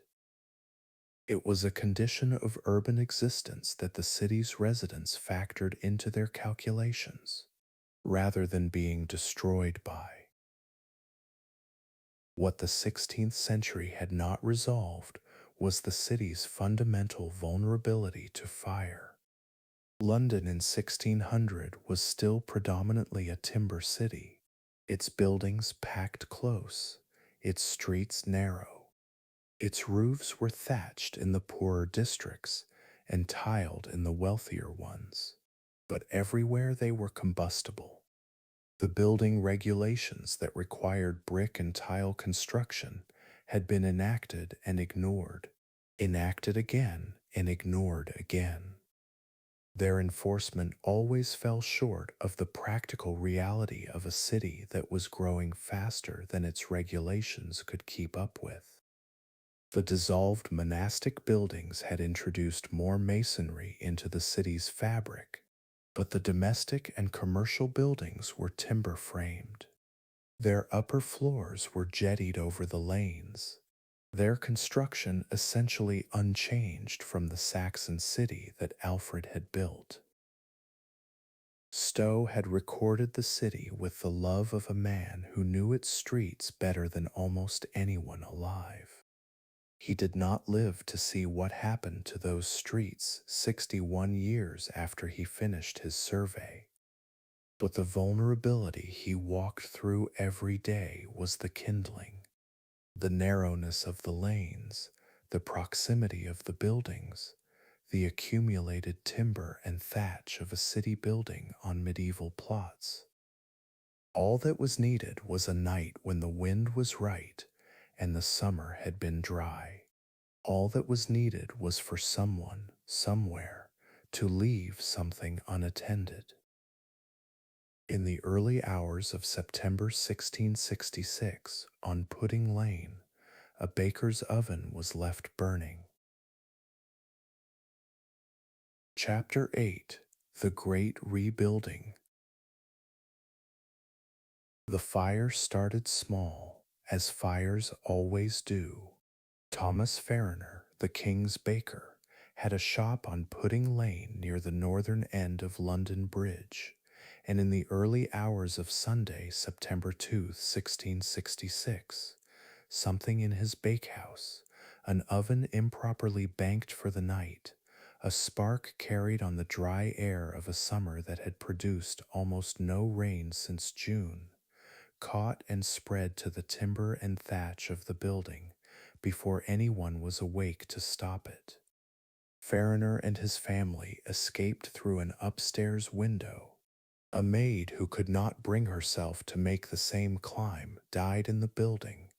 By the time the neighbors were roused, the fire had reached the adjoining properties, and in the narrow lanes around Pudding Lane, with the buildings close enough that their upper floors nearly touched across the street, the neighbors found that the thing they were dealing with was not a house fire, but a wind.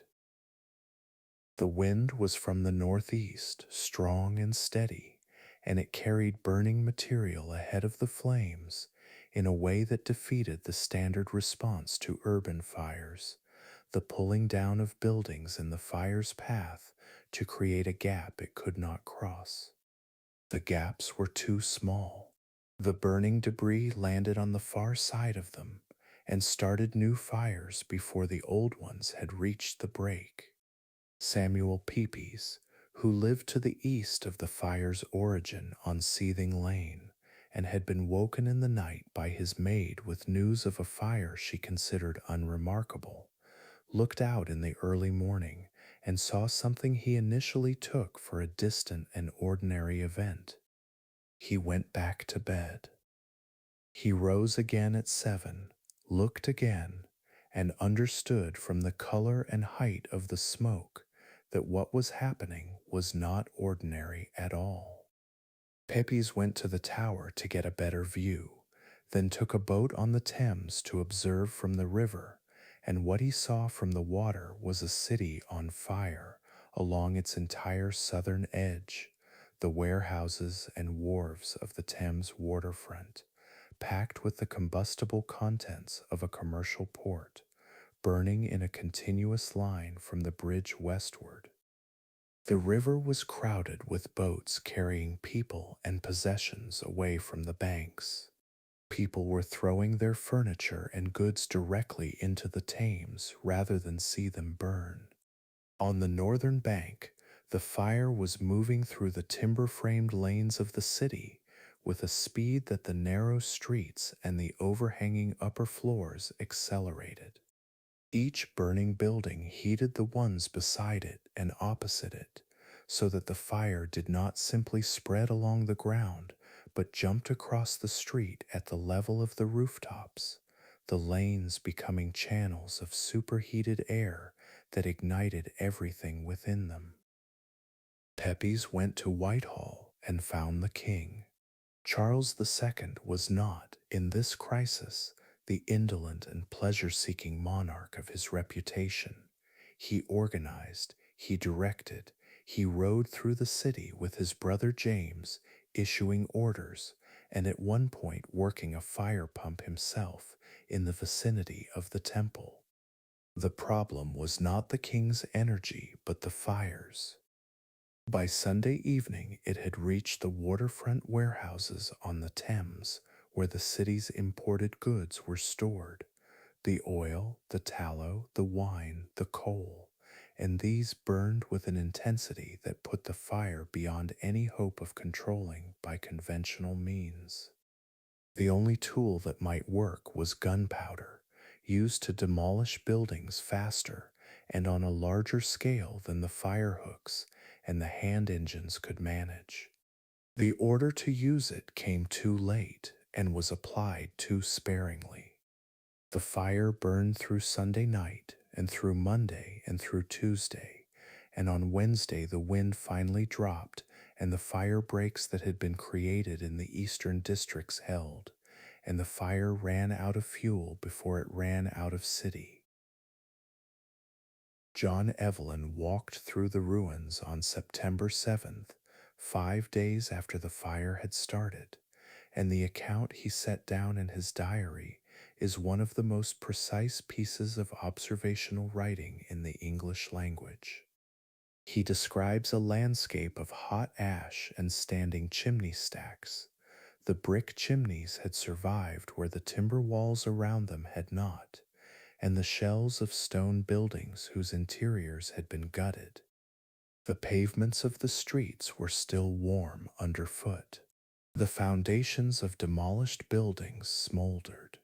St. Paul's Cathedral, whose roof had caught and whose interior had then been destroyed when the burning lead of the roof poured down through the building, stood open to the sky, its walls intact, but everything within them gone.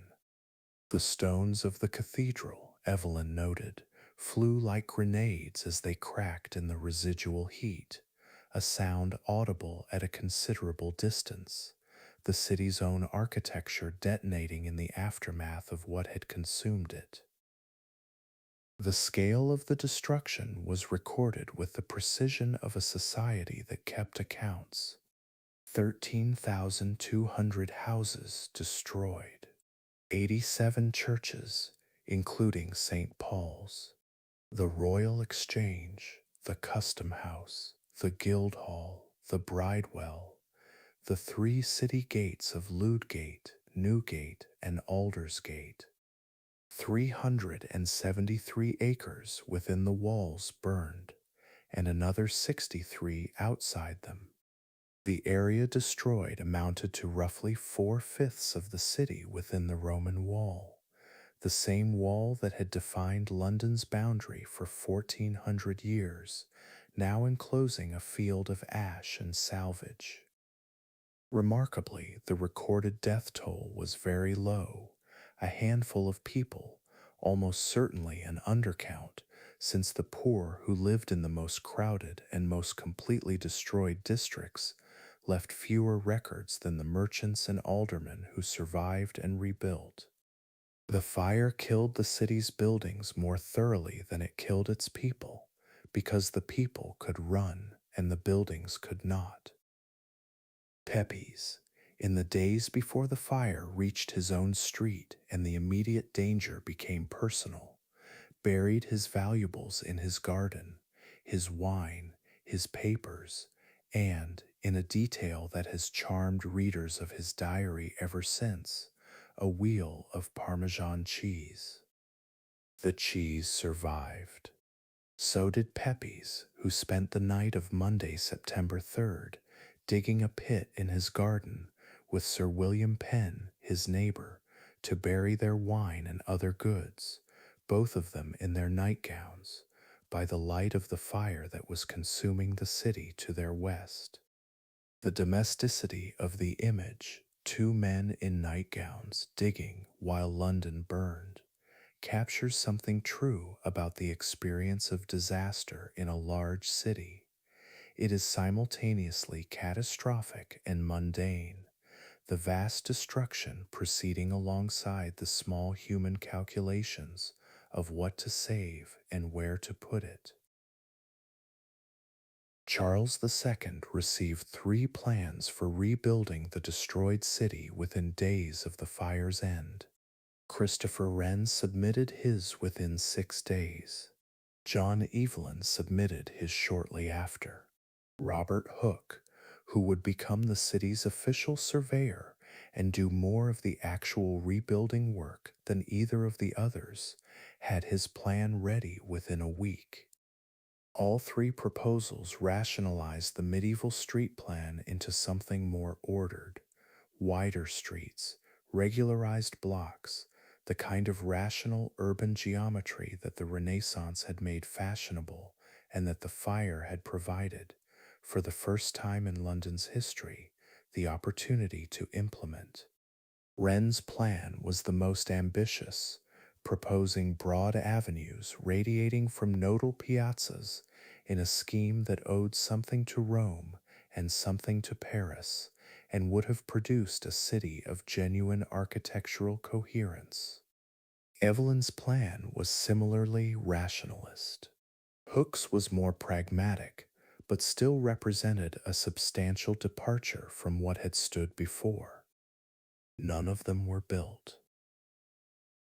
The reasons were practical, legal, and fundamentally English. The land within the burned area was not the king's to redistribute. It belonged to thousands of individual freeholders, leaseholders, and institutions whose title to their specific plots had survived the fire, even though the buildings on those plots had not. Imposing a new street plan on that ownership pattern would have required either compulsory purchase on a scale the Crown could not finance, or a legal process of redistribution so complex that it would have delayed rebuilding for years, while the city's displaced population waited in the fields outside the walls. The pressure to rebuild was immediate and overwhelming. Within days of the fire's end, people were returning to their plots and beginning to clear the rubble. The street plan they rebuilt on was the medieval street plan because that was where their land was, and they were going to build on their land. What the rebuilding acts of 1667 and 1670 could impose was materials. Brick and tile, not timber and thatch. Minimum heights for buildings on streets of different widths. Restrictions on the jettying of upper floors over the street. Standardized house types for 4 categories of street, from the principal streets to the lanes, with specified numbers of stories and specified floor heights for each. The Acts were the first systematic building regulations in London's history, and they worked. The city that rose on the medieval street plan was built in brick, and it did not burn again in the same way. The street plan was medieval. The buildings were new, regulated, and made of materials that the Great Fire had demonstrated, by destroying their predecessors, were the only sensible choice. Christopher Wren's consolation for the rejection of his city plan was the churches. Of the 87 destroyed, 51 were to be rebuilt under his direction, funded by a coal tax levied on all coal entering the Port of London, a revenue stream that was democratic in the sense that everyone who burned coal in London contributed to it, which in the climate of 17th century England was essentially everyone. The 51 churches Wren rebuilt between 1670 and the early 18th century are the most concentrated achievement of a single architectural intelligence in English history, and their variety is the most remarkable thing about them. Each church was different.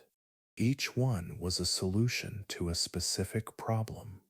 How to fit a Protestant congregation, which needed clear sightlines to the pulpit, good acoustics for the spoken word, a different liturgical arrangement from the Catholic Mass, into a city plot that had originally held a medieval church designed for a different kind of worship. The plots were irregular, the sites constrained, the budgets variable. Wren produced a different answer for each one, the steeples alone displaying a range of invention, from the classical columns of St. Bride's to the stone lanterns of St. Vadist, from the Baroque complexity of St. Stephen Walbrook's dome to the simple spire of St. Margaret Pattens, that no architectural brief had required and no patron had demanded. He simply kept finding new solutions because the problems kept being new. St. Paul's Cathedral was the crown of the rebuilding, and it occupied Wren for the rest of his professional life. The foundation stone was laid in 1675, 9 years after the fire. The cathedral was not declared complete until 1711, 35 years later, by which time Wren was 79 years old and had spent the better part of 4 decades managing a building site of extraordinary complexity on the crown of Ludgate Hill. He visited the site weekly through most of that period, carried up the scaffolding in a basket in his later years when his legs could no longer manage the stairs. The dome, which required Wren to devise an essentially new structural system, a brick cone supporting the outer lead dome, while a separate inner dome provided the painted interior visible from the floor, was an engineering achievement as much as an aesthetic one. It was a solution to the problem of building a tall, visible dome in a city that would not support the weight of a Roman pantheon on London's clay and gravel ground. The monument, designed by Wren and Hooke and completed in 1677, stands 62 meters tall at a point 62 meters from the bakehouse on Pudding Lane, where the fire began, a coincidence of measurement that was deliberate, since the monument's height equals its distance from the fire's origin, so that if it fell eastward, it would touch the spot where London burned. It stands in a narrow street in the city, visible in glimpses between office buildings, its fluted column and gilded urn unfamiliar to most of the people who pass it daily.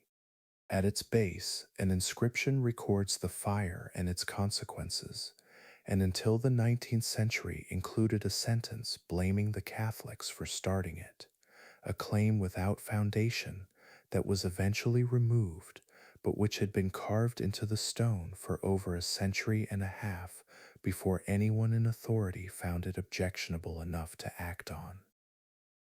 The rebuilt city was better than the one it replaced in almost every practical respect: wider streets, more durable buildings, a regulated and regularized fabric that served the commercial functions of the city more efficiently than the medieval warren it had replaced.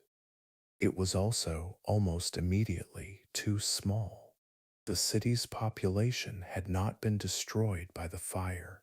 It had dispersed into Moorfields and Islington and Southwark and the suburbs outside the walls, and it came back as the buildings rose.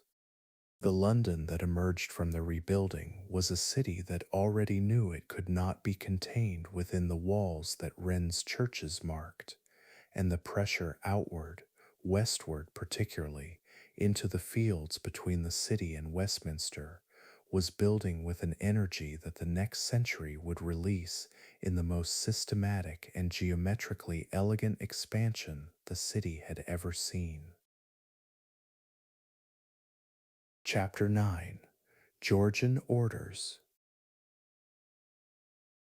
West of the city, in the decades following the Great Fire, lay fields, not wilderness. These were managed fields, market gardens, pasture, the agricultural hinterland that had always supplied the city with its vegetables and its hay, but open ground nonetheless, interrupted by the occasional great house set in its own park, and by the villages of Marylebone and Kensington and Chelsea that sat at comfortable distances from the city's noise and density. The road that ran through this ground toward Westminster was already lined with buildings, the ribbon development of a city pressing outward along its main arteries. But between the arteries, the fields persisted, owned by the great landed families whose ancestors had acquired them through royal grant, marriage, or the opportunistic purchases that followed the dissolution of the monasteries. These families, the Grosvenors, the Bedfords, the Portlands, the Cavendishes, were about to become the developers of the most systematically planned urban expansion in English history, and they were going to do it not by selling their land, but by leasing it. The building lease was the instrument of Georgian London's expansion, and its logic was straightforward enough to be elegant. A landowner granted a builder a long lease, typically 60 to 99 years, on a plot of ground, with the condition that the builder construct a house of a specified type and quality within a specified period. The builder built the house, sold or let the lease to a wealthy occupant, and recovered his costs through the rent or sale price. At the end of the lease term, the house reverted to the landowner, who could then grant a new lease at a higher rent reflecting the accumulated value of the improvement. The landowner never sold the land, never lost the underlying asset, and received an improved property back at the end of the term. The builder took the construction risk and the short-term profit. The occupant took the house with the understanding that his descendants would eventually need to negotiate a renewal. It was a system designed by landowners for the benefit of landowners, and it worked with a consistency that produced, over the course of the 18th century, the West End of London. The squares came first. Grosvenor Square, laid out from 1725 on the Grosvenor estate in Mayfair, established the model, a large central garden, enclosed and private, surrounded by terraces of brick houses of uniform height and similar elevation, the whole composition creating a sense of ordered spaciousness that the city's medieval streets had never managed, and that the rebuilding after the Great Fire had not quite achieved either. By 1731, the square contained 51 houses, each one substantial, each one occupied by the kind of family that had money and wanted an address that announced it. Berkeley Square followed, and Hanover Square, and the network of streets connecting them, Bond Street, Brook Street, Grosvenor Street, accumulating into a neighborhood whose social geography was legible at a glance. The wealthy moved west and north. The poor remained east. Between them, in the intermediate streets and the courts running off the main thoroughfares, lived everyone else, in the gradations of middling comfort that a commercial city always produces. Nicholas Hawksmoor's churches, built in the first decades of the 18th century under the Commission for Building 50 New Churches, stand in a different London from the one the Georgian estates were creating. Christ Church Spitalfields, St. George's Bloomsbury, St. Anne's Limehouse, St. Alphege Greenwich, massive, idiosyncratic, their stonework carrying a weight and a strangeness that sets them apart from the polished brick rationalism of the West End squares. Hawksmoor worked in the older parts of the city and in the eastern and southern parishes where the population pressure was greatest and the architectural ambition of the surrounding streets was lowest, and his churches sit in their neighborhoods like eruptions from a different geological era, as if something older and more insistent had pushed through the surface of the Georgian city and refused to be tidied away. He died in 1736 without completing all of his commissions. The churches he finished are still there, still generating the slightly unsettled feeling that very large, very assured buildings in unexpected places tend to produce. The commerce and the poverty that the Georgian estates kept carefully at a distance had their own chronicler in John Gay, whose Beggar's Opera opened at the Lincoln's Inn Fields Theatre in January 1728 and ran for 62 consecutive performances, a record that had not previously existed because no London theatrical production had previously run long enough to set one. Gay's opera was set in the prisons and the streets and the criminal economy of a London that existed simultaneously with the Grosvenor Square drawing rooms, a world of highwaymen and pickpockets, and the women who loved them, rendered in ballad tunes that the audience already knew, and lyrics that were pointed enough to be understood as political satire, without being specific enough to be prosecuted. The Prime Minister Robert Walpole, widely understood to be the model for the opera's corrupt politician, reportedly laughed at the performance he attended, which was either genuine amusement or the most effective piece of political theater of the season. The Beggar's Opera was a portrait of the city that the Georgian estates were not building, the city of the poor, the criminal, the dispossessed, rendered with an affection that suggested its author found it considerably more interesting than the alternative. London's criminal economy in the 18th century was not marginal, it was structural.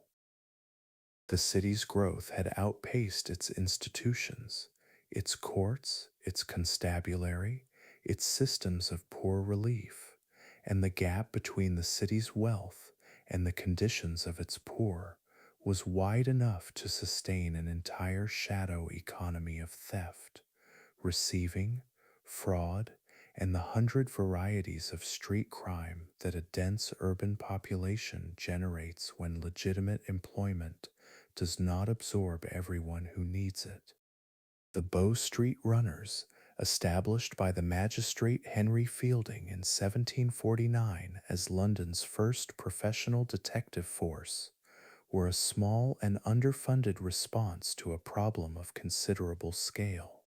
The prisons, the Fleet, the Marshalsea, Newgate, the Clink, and Southwark were full of debtors as much as criminals, men and women who had failed commercially in a city where commercial failure was easy and the legal consequences of it were severe. Newgate, in particular, had acquired, over its centuries of operation, a reputation for conditions that even the 18th century, which had a high tolerance for institutional squalor, found difficult to entirely ignore. The Gordon riots of June 1780 exposed, with sudden and violent clarity, the fragility of the social order that the Georgian city's orderly facades suggested.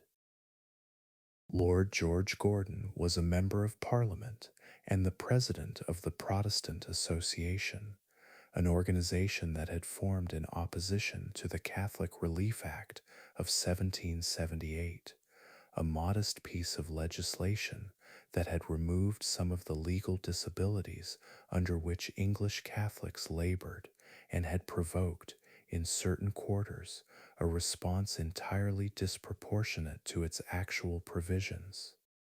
Gordon organized a march to Parliament for June 2, 1780, to present a petition against the act.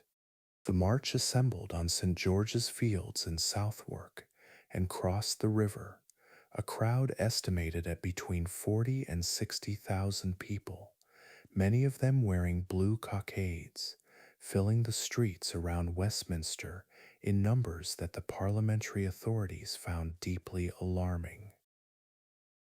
The march reached Parliament. The petition was presented, and then control dissolved. Over the 4 days that followed, the city experienced something it had not seen since the peasants' revolt 4 centuries earlier, a sustained breakdown of public order across multiple neighborhoods simultaneously, with the government unable to reassert control and the population of London divided between those who were rioting, those who were watching, and those who were quietly boarding up their windows and hoping the thing would pass. Catholic chapels were attacked first, the specific grievance of the Protestant Association finding its immediate targets. Then the prisons. Newgate was stormed on the night of June 6th, its gates broken open, its prisoners released into the streets, the building itself set alight by a crowd that had been fed, in some accounts, by the prison's own stores of liquor. The Fleet prison burned. The Clink burned.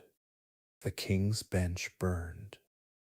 The House of the Lord Chief Justice was attacked. Distilleries in Holborn were broken open and their spirits consumed on the street, with consequences for the crowd's coherence and the fire's management that were predictable and severe. By the time the army restored order on June 9th, somewhere between 300 and 700 people had died. The range reflects the difficulty of counting the dead in a city in chaos. Some killed by soldiers, some burned in the buildings they had set alight, some drowned in the Thames, some dead of the alcohol they had consumed from the distilleries.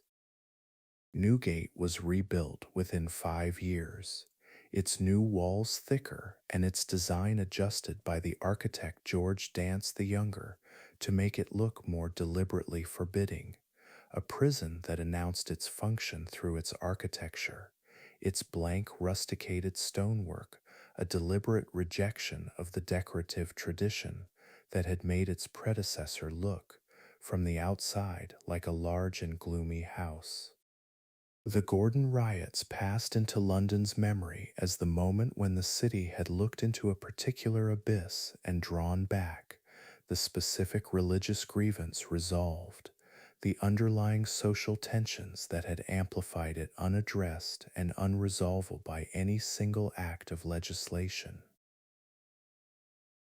The urban expansion that continued through the remainder of the century proceeded along the Strand and northward through Bloomsbury and eastward through Stepney, with a persistence that civic disorder did not interrupt. The Bedford estate developed the Bloomsbury squares.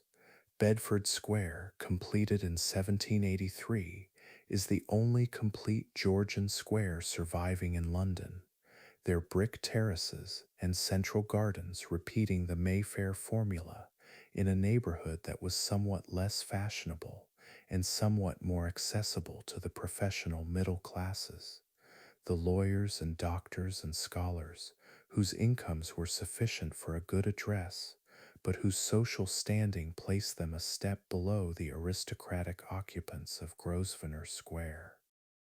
The distinction mattered in a city where address was a form of biography, readable at a glance by anyone who understood the system. John Nash arrived in the story of London's West End in the early 19th century, commissioned by the Prince Regent, the future George IV, to design a processional route connecting the Prince's Carlton House in St. James's to a new pleasure ground in the former Marylebone Park to the north. The result was Regent Street, cut through the existing fabric of the West End between 1817 and 1823 in a sweeping curve that Nash used to separate, as explicitly as a line drawn on a map, the wealthy streets of Mayfair to the west from the more mixed neighborhoods of Soho to the east. The curve was not dictated by topography. It was a social decision made in architectural form, a street that functioned as a class boundary as much as a thoroughfare, its colonnaded facades on the western side announcing that what lay behind them was a different category of city from what lay behind the plainer buildings to the east. Nash's ambitions extended beyond Regent Street. The area around Charing Cross, that ancient junction where the road from the Strand met the road south toward Westminster, had been for centuries the site of the King's Mews, the royal stables and hawking facilities that occupied a large and increasingly anomalous piece of ground between the Strand and the river, too centrally located to remain stables and too encumbered with royal associations to be easily converted to other uses. The question of what to do with the Mews and with the irregular open space around it had been discussed intermittently since the late 18th century. Nash had proposals. The ground, once cleared, would become something that London had never quite had before, a large, formal civic square, open to the public, at the center of the city's ceremonial geography. The clearance of the Mews began in the 1820s, And what the demolition exposed was a site that had been accumulating history in the most literal sense, layer upon layer of occupation, each one pressing the previous one deeper into the London clay. The square that Nash proposed and that Charles Barry would eventually complete in a form rather different from Nash's vision was about to be built on ground that had held, in sequence, a river confluence, a medieval village, a royal establishment, and 2 centuries of accumulated urban sediment. What lay beneath it was, in miniature, the story of the entire city, and the men who were building on it had no particular interest in finding out. The foundation diggers were already at work, and what they were turning over, without quite understanding what they were discarding, was London's own buried past. Chapter 10: The Square and What It Covers. The ground had a history before anyone thought to make it a monument.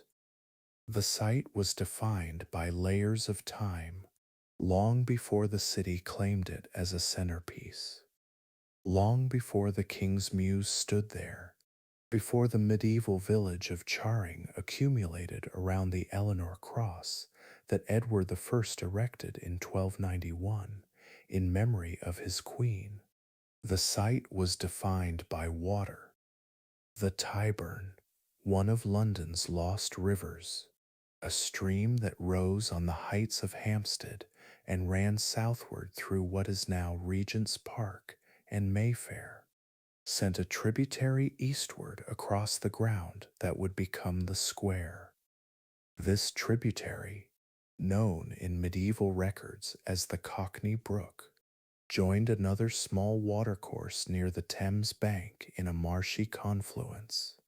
It made the ground soft, unreliable, and unsuitable for building.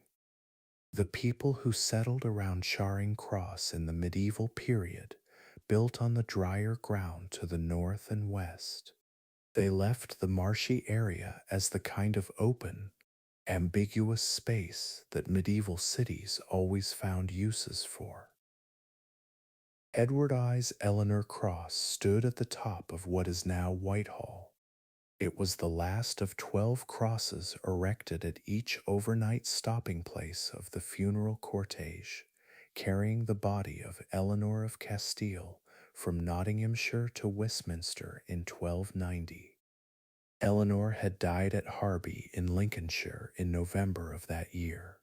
Edward, whose marriage to her had been a genuine partnership of unusual warmth, marked her passage south with the permanence of stone.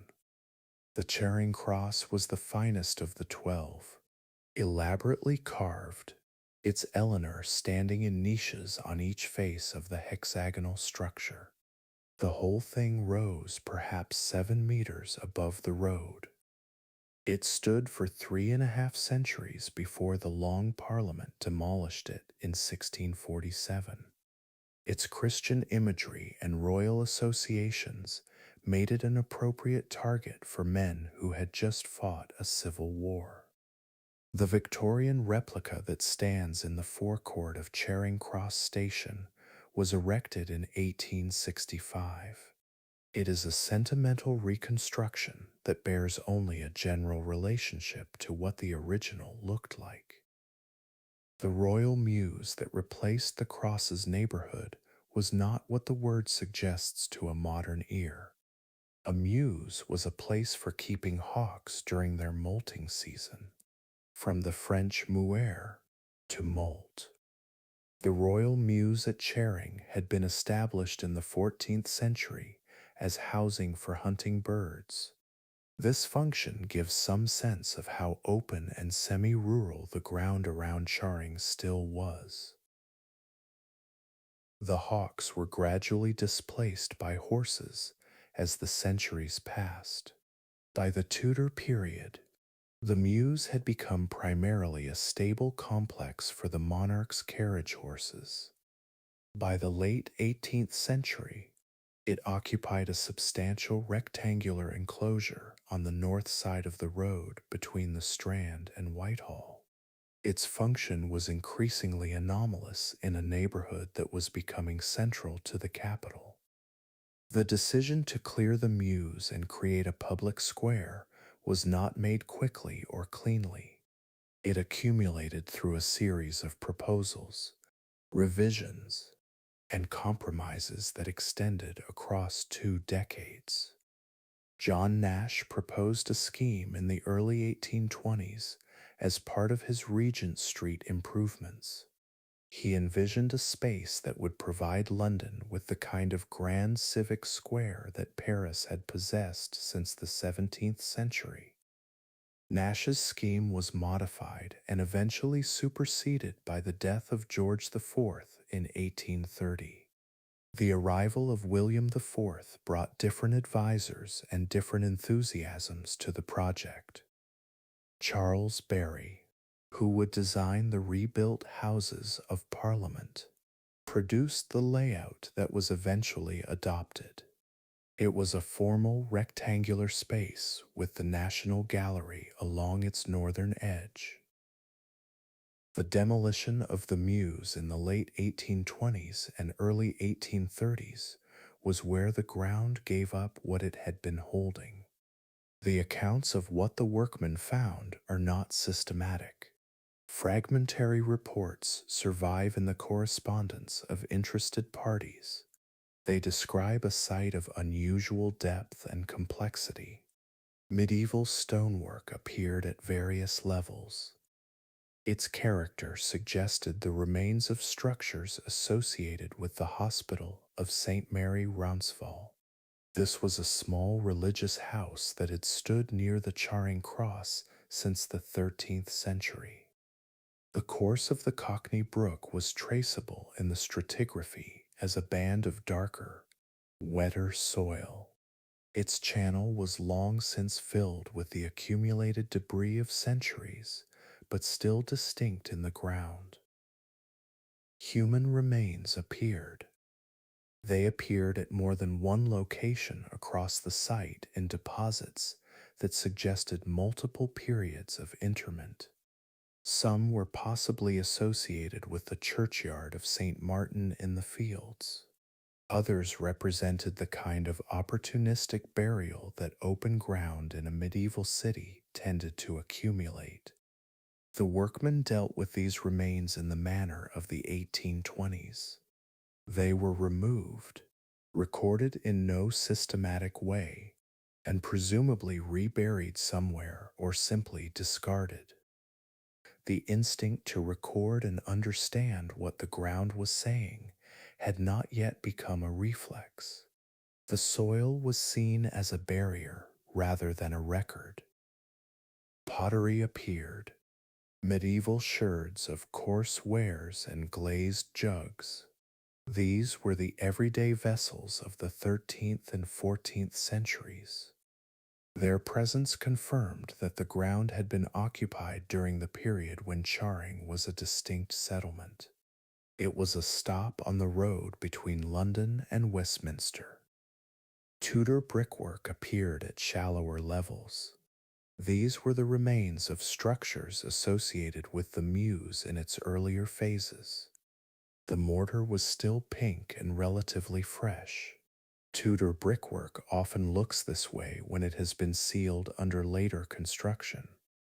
Below the Tudor brick, the medieval stone. Below the medieval stone, the darker ground of the earlier periods. It was less readable but present.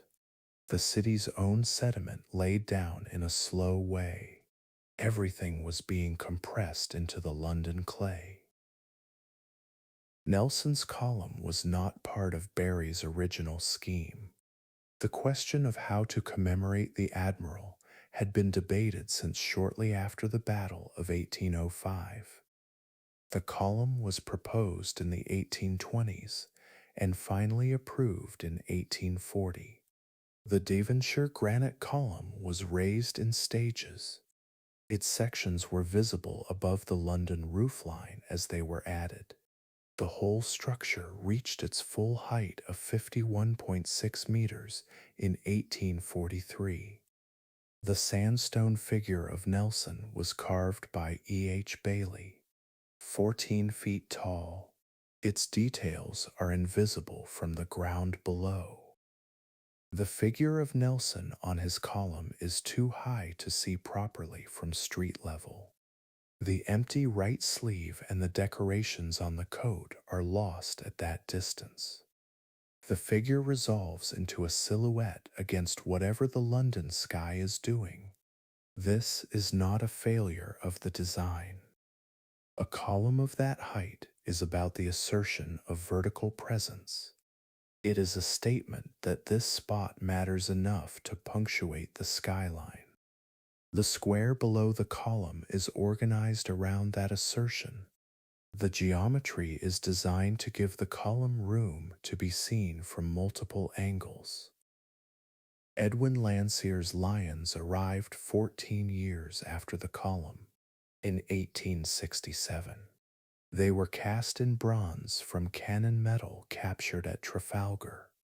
Landseer had been commissioned to design the lions in 1858. He reportedly kept a dead lion in his studio for reference. The smell eventually became a consideration for his neighbors.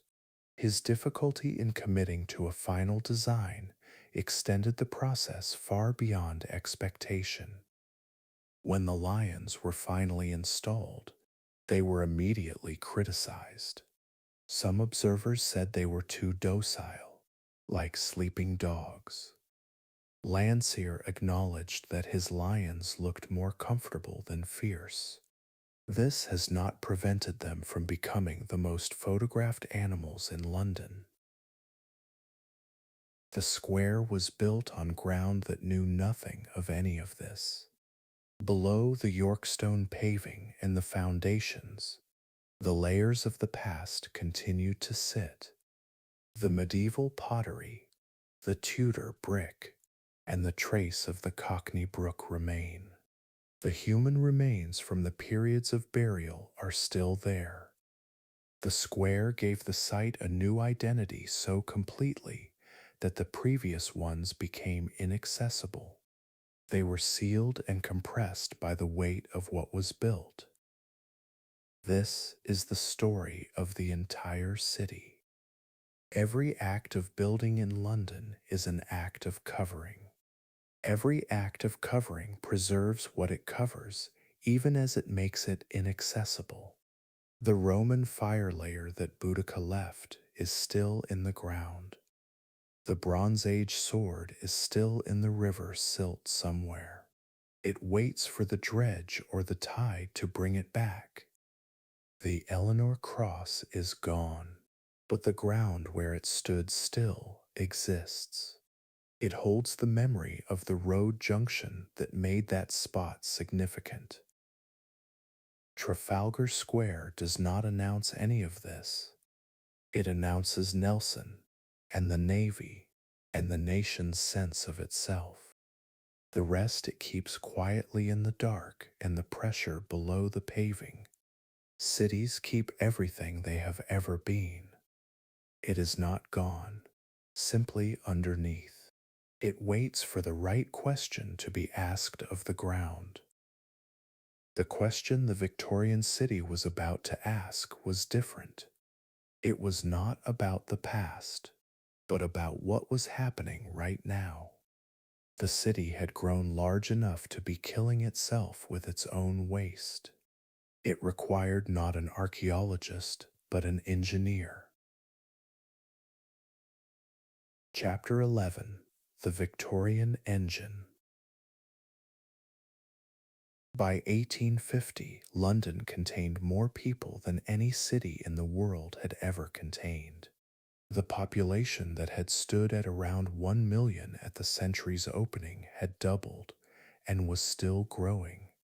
This growth was fed by the railways that had connected the city to every corner of the country in the 1830s and 1840s. They pulled in the agricultural laborers displaced by enclosure and the Irish driven by famine. Skilled workers arrived from the Midlands and the North, understanding that the largest city in the world was also the largest labor market. The simply desperate came from everywhere, drawn by a singular persistent logic. They believed that a place with that many people in it must have something for everyone. In their minds, the worst outcome in a city of 2 million was probably better than the worst outcome in a village of 200. The city received them all and housed them after a fashion. They lived in conditions that a later century would find difficult to believe had been considered acceptable. Even the Victorians themselves eventually found these conditions difficult to believe. The infrastructure had not kept pace. It had not come close to keeping pace. The water supply, the drainage, the roads, the housing, all of these had been extended and patched and extended again. But the extensions were always chasing a population that was growing faster than any civic authority had anticipated. They lacked the legal powers and the financial resources to adequately serve the masses. The Thames by the mid-19th century was the most conspicuous symptom of the failure. 60-odd rivers and streams drained the city into it, carrying the heavy burden of a metropolis. The combined sewerage system was an early Victorian improvement that had seemed sensible at the time. It connected the city's cesspits to the street drains and thence directly to the river. This delivered the waste of 2.5 million people into the tidal Thames.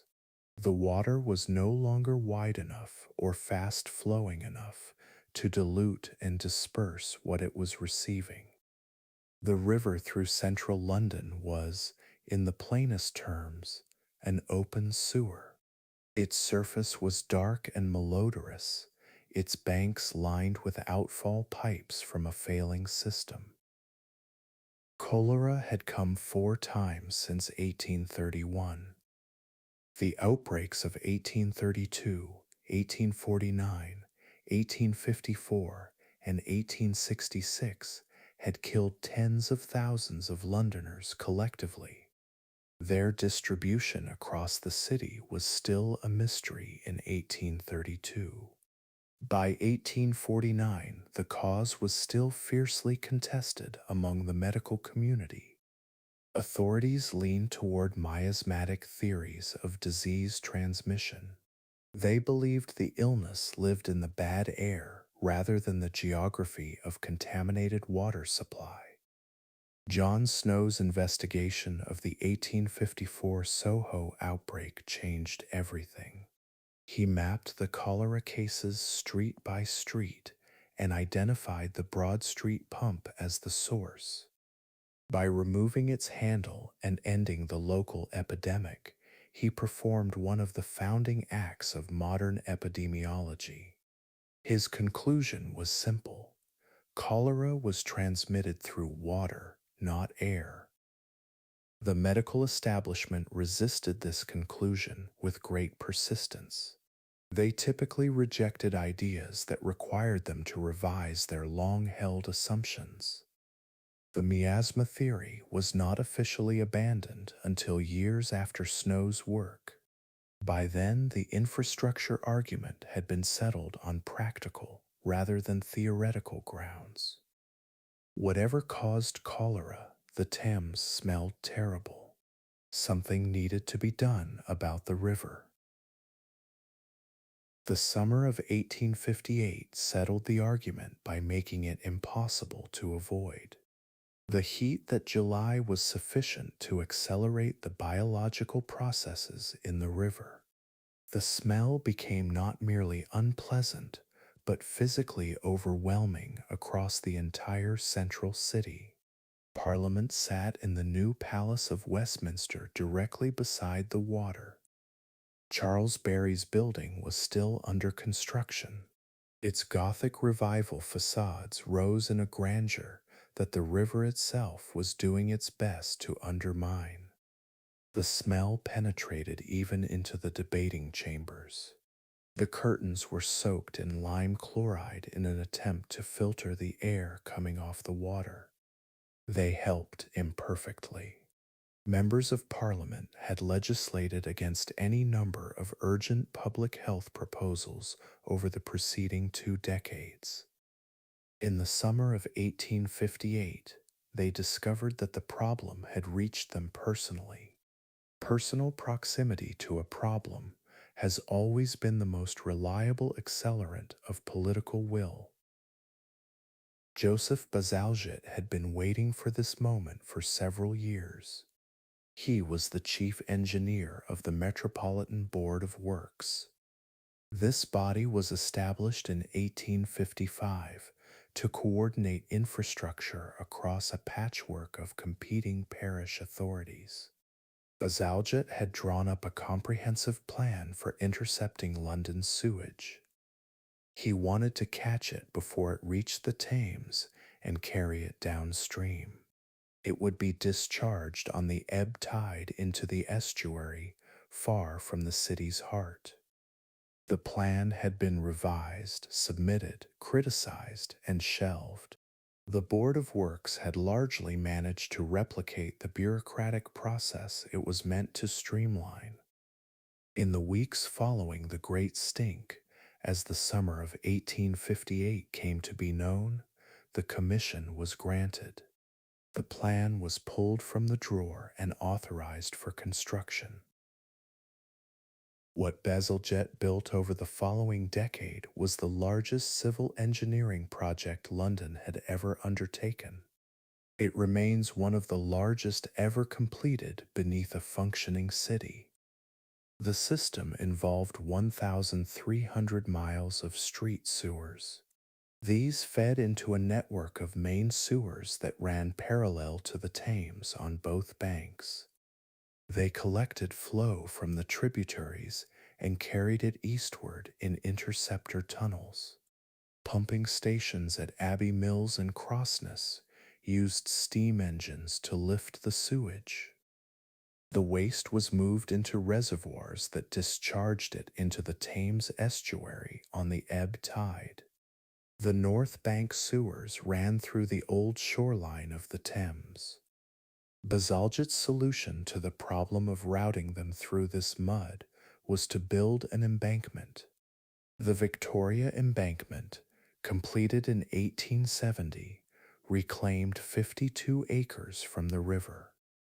It moved the river's edge northward, narrowing and deepening the channel. In doing so, it buried the old shoreline permanently beneath Cornish granite and Portland stone. The steps and Watergate stairs of 100 London paintings were gone. Carefully planted gardens now ran along the landward edge of the new road. The beach that Pepys would have known was sealed away. The stairs that watermen had used for centuries were lost beneath the granite. The mud flats where the mudlarks worked the receding tide were covered. They used to find coins, metal, and the occasional piece of Roman pottery in that tidal mud. All of this was sealed in 1870 beneath a road, a garden, and a row of Victorian lampposts. Nobody particularly mourned the loss at the time. The embankment was an improvement in the direct Victorian sense of that word. It was cleaner, more ordered, more useful, and more becoming to a great imperial capital. It erased a landscape that had been the city's relationship with its river for 2,000 years. That was a cost the Victorian city did not pause to calculate. Inside the embankment, Bazalgette placed not only the sewer, but the infrastructure for two further improvements. One was the district railway running between Westminster and Blackfriars. The second was a series of service tunnels for gas mains and other utilities. The embankment was, in its engineering, a piece of extraordinary compression. It was a single project that simultaneously solved drainage, created a road, and enabled an underground railway. It moved the very bank of the Thames in a structure 60 feet wide. Bazalgette built the sewer pipes with what his contemporaries considered excessive generosity. When advised to calculate the required pipe diameter, he calculated it and doubled it. He believed London's population was going to continue growing. He knew the cost of rebuilding later would be higher than the cost of building it correctly once. The Victorian sewers he built are still in service today. They carry a flow that his doubled pipes have managed just about to accommodate. The Thames Tunnel had been the previous generation's great underground achievement. It connected Rotherhithe on the south bank to Wapping on the north.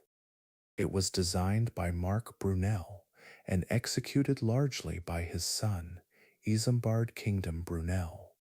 It was begun in 1825 and completed in 1843. The project survived numerous flooding incidents, collapses, and financial crises.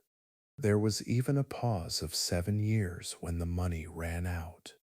It was the first tunnel successfully driven beneath a navigable river anywhere in the world. This fact attracted enormous public interest and considerable admiration. The tunnel initially opened as a pedestrian attraction. The ramps needed to bring vehicles down to its level could not yet be funded. In its first year, it received 1 million visitors. That was more than most buildings in London could ever hope to see. The numbers eventually fell as the novelty wore off. Its limitations as a pedestrian attraction became increasingly apparent to the public. It was damp, it had no vehicle access, and the shops attracted a commerce that polite society found unbecoming. It was incorporated into the East London Railway in 1869.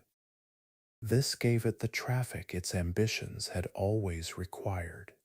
It converted it from a public spectacle into a piece of infrastructure, which is what it has remained.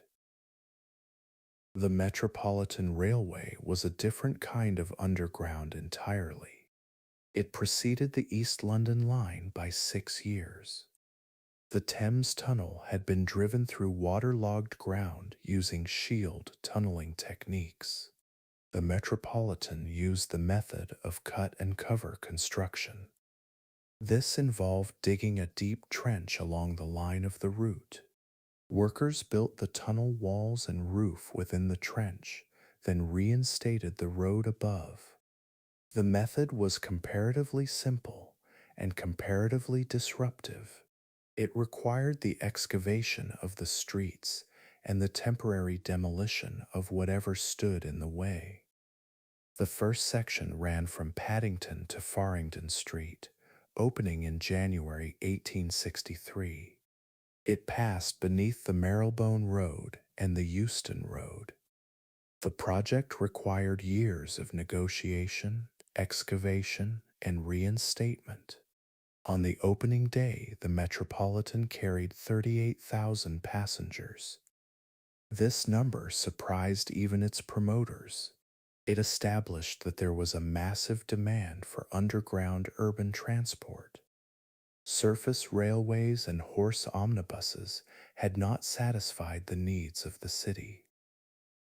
The omnibuses themselves were, by the 1850s, a defining feature of London's street life. Horse-drawn vehicles ran on fixed routes through the city at an unpredictable frequency.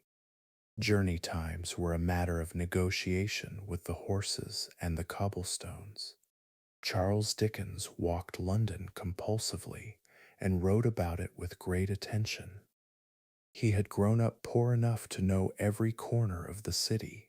He described the omnibus journeys with an affectionate precision that preserves their texture. He wrote of the conductor hanging off the back and passengers packed inside beyond capacity. He saw the particular democracy of the vehicle.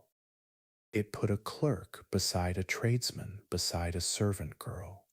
This was a proximity that the Georgian sedan chair had been designed to prevent. Dickens had been born in Portsmouth in 1812, but arrived in London as a child. He remained, in every sense that mattered, a London writer. His father's imprisonment for debt in the Marshalsea prison gave him a unique perspective. This was the same Southwark that had been the city's unregulated other bank. At 12 years old, he worked in a blacking factory at Hungerford Stairs. His knowledge of the city's poverty was not acquired from statistics.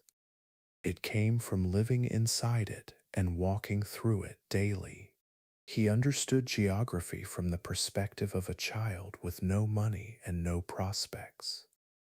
That knowledge became the substance of his fiction. The London of Dickens is a city of specific streets and specific smells. His readers recognized these social textures because they lived in them. Later readers used his work as a primary source for what Victorian London felt like.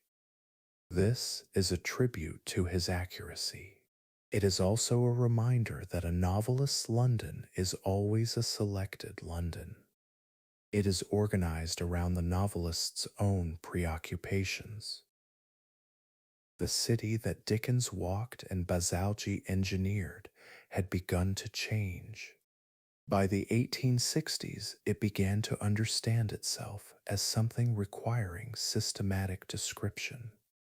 Social surveys had been pioneered by Henry Mayhew in the early 1850s. He went into the streets and courts of the poor to record their words. He established an approach to urban knowledge that Charles Booth would later develop. Booth's Great Poverty Survey ran from 1889 to 1903. His color-coded maps classified every street in the metropolis by economic condition. 7 categories ran from black through to yellow. This produced the first systematic spatial portrait of the city's social geography. It was a work of social science and a planning tool. It was also an inadvertent portrait of a city that had grown large enough to be opaque to itself. The streets that Booth colored black were the lowest class, vicious and semi-criminal. They were often directly behind the streets he colored red or yellow. Wealthy inhabitants were separated by a single turning from the desperately poor. This density made such proximity inevitable, and social conventions made it invisible. London had always contained this compression. The medieval city had been no less mixed in its social geography. The wealthy merchant and the destitute craftsman were separated by the width of a lane, but the Victorian city's scale made this harder to sustain. Booth's maps demonstrated that the city had grown too large to be understood by walking. One could no longer see it in the way that John Stowe had in 1598. It now required a different kind of attention, statistical, spatial, and analytical. The production of that attention was itself a Victorian achievement. It was added to the sewers and the embankment as something the century had managed to build. Below all of it, the Roman wall still stood in places. It was embedded in the basements of the new buildings of the city. Its ragstone courses ran through the Victorian foundations like a geological stratum. It was older than everything above it. It was indifferent to the purposes of each successive civilization. They had built against it, or on top of it, or around it. The wall simply persisted in the way that stone persists when nobody takes the trouble to remove it. The city was already deep. It was getting deeper. And somewhere above the sewers and below the streets, the trains were running. They moved through the cut-and-cover tunnels driven through the London clay. Small steam locomotives pulled gas-lit carriages through tunnels filled with their own smoke. Passengers emerged at Farringdon or Paddington with their clothes carrying a specific smell. It was the lingering scent of a Victorian railway tunnel. They blinked in the daylight of a city that had just added another layer to itself. Chapter 12. The City Settles. It did not become one city all at once. That is the thing most easily missed about London at the end of the 19th century. The assumption, looking back from a distance, that the metropolis which existed by 1890 had always understood itself as a single thing, a unified organism with a single governing intelligence. It had not. What existed was an accumulation of parishes, vestries, improvement commissions, turnpike trusts, and ancient jurisdictions that had grown together like the rings of a tree, each one preserving its own procedures and its own boundaries and its own officers long after the growth of the city had made those boundaries functionally meaningless. The parish of St. Pancras governed itself. The vestry of Marylebone governed itself. The ancient borough of Southwark governed itself. The city of London naturally governed itself with a particularity and a self-possession that made all the others look provisional. The London County Council, created by the Local Government Act of 1888 and operational from 1889, was the first authority with jurisdiction over the metropolitan area as a whole, or rather over most of it. The City of London declined to be incorporated, as it had declined every previous attempt to bring it within a unified municipal structure. It deployed its ancient constitution and its accumulated legal precedents with the ease of an institution that had been making this particular argument since William the Conqueror's Charter of 1067. The city's position was not unreasonable on its own terms. Its government was genuinely old, its procedures genuinely functional, its commercial purposes genuinely distinct from those of the residential and industrial parishes surrounding it. The argument that it should surrender these arrangements to a new authority simply because that authority was larger was not, from the city's perspective, an argument at all. The county council governed a population of approximately 4.5 million people across its area. The city governed a resident population by 1889 of barely 75,000. The daytime population was several times that. The workers who flooded in through Liverpool Street and Cannon Street each morning and flooded out again each evening. But the residents who lived within the ancient walls had dwindled as the offices and warehouses expanded, the commercial function of the square mile having steadily displaced the domestic one. Henry Mayhew had done his interviewing in the early 1850s, walking the streets and the markets and the river shore with a reporter's ear and a social scientist's patience. He asked the people he found there to describe their working lives in their own words. The results, published serially and then collected in London Labour and the London Poor, remain among the most vivid documents of Victorian urban life. precisely because they are not written in the voice of the observer, but in the voices of the observed.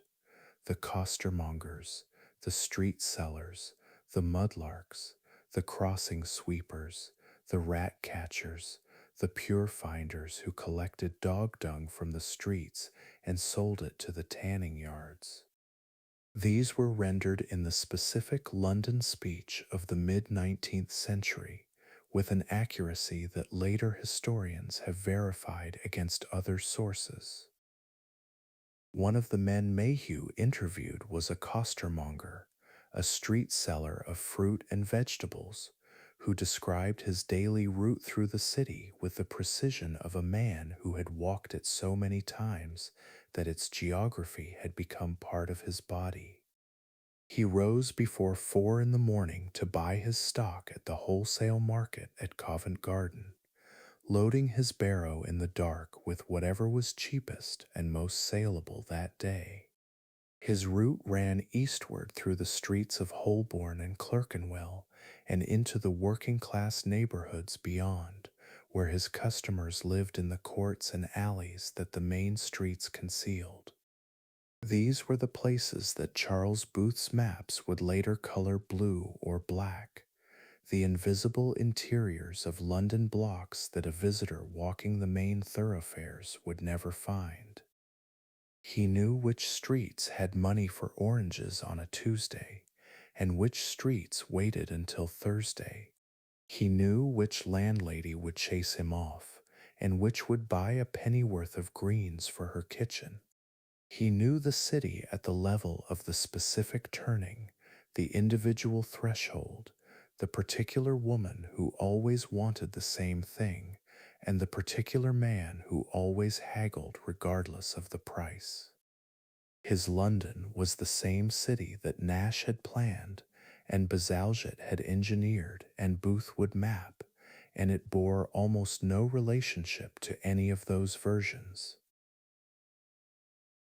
Charles Booth began his great survey of London in 1886, motivated partly by the suspicion that existing estimates of London poverty were wrong, either too high in the case of socialist agitators or too low in the case of official complacency.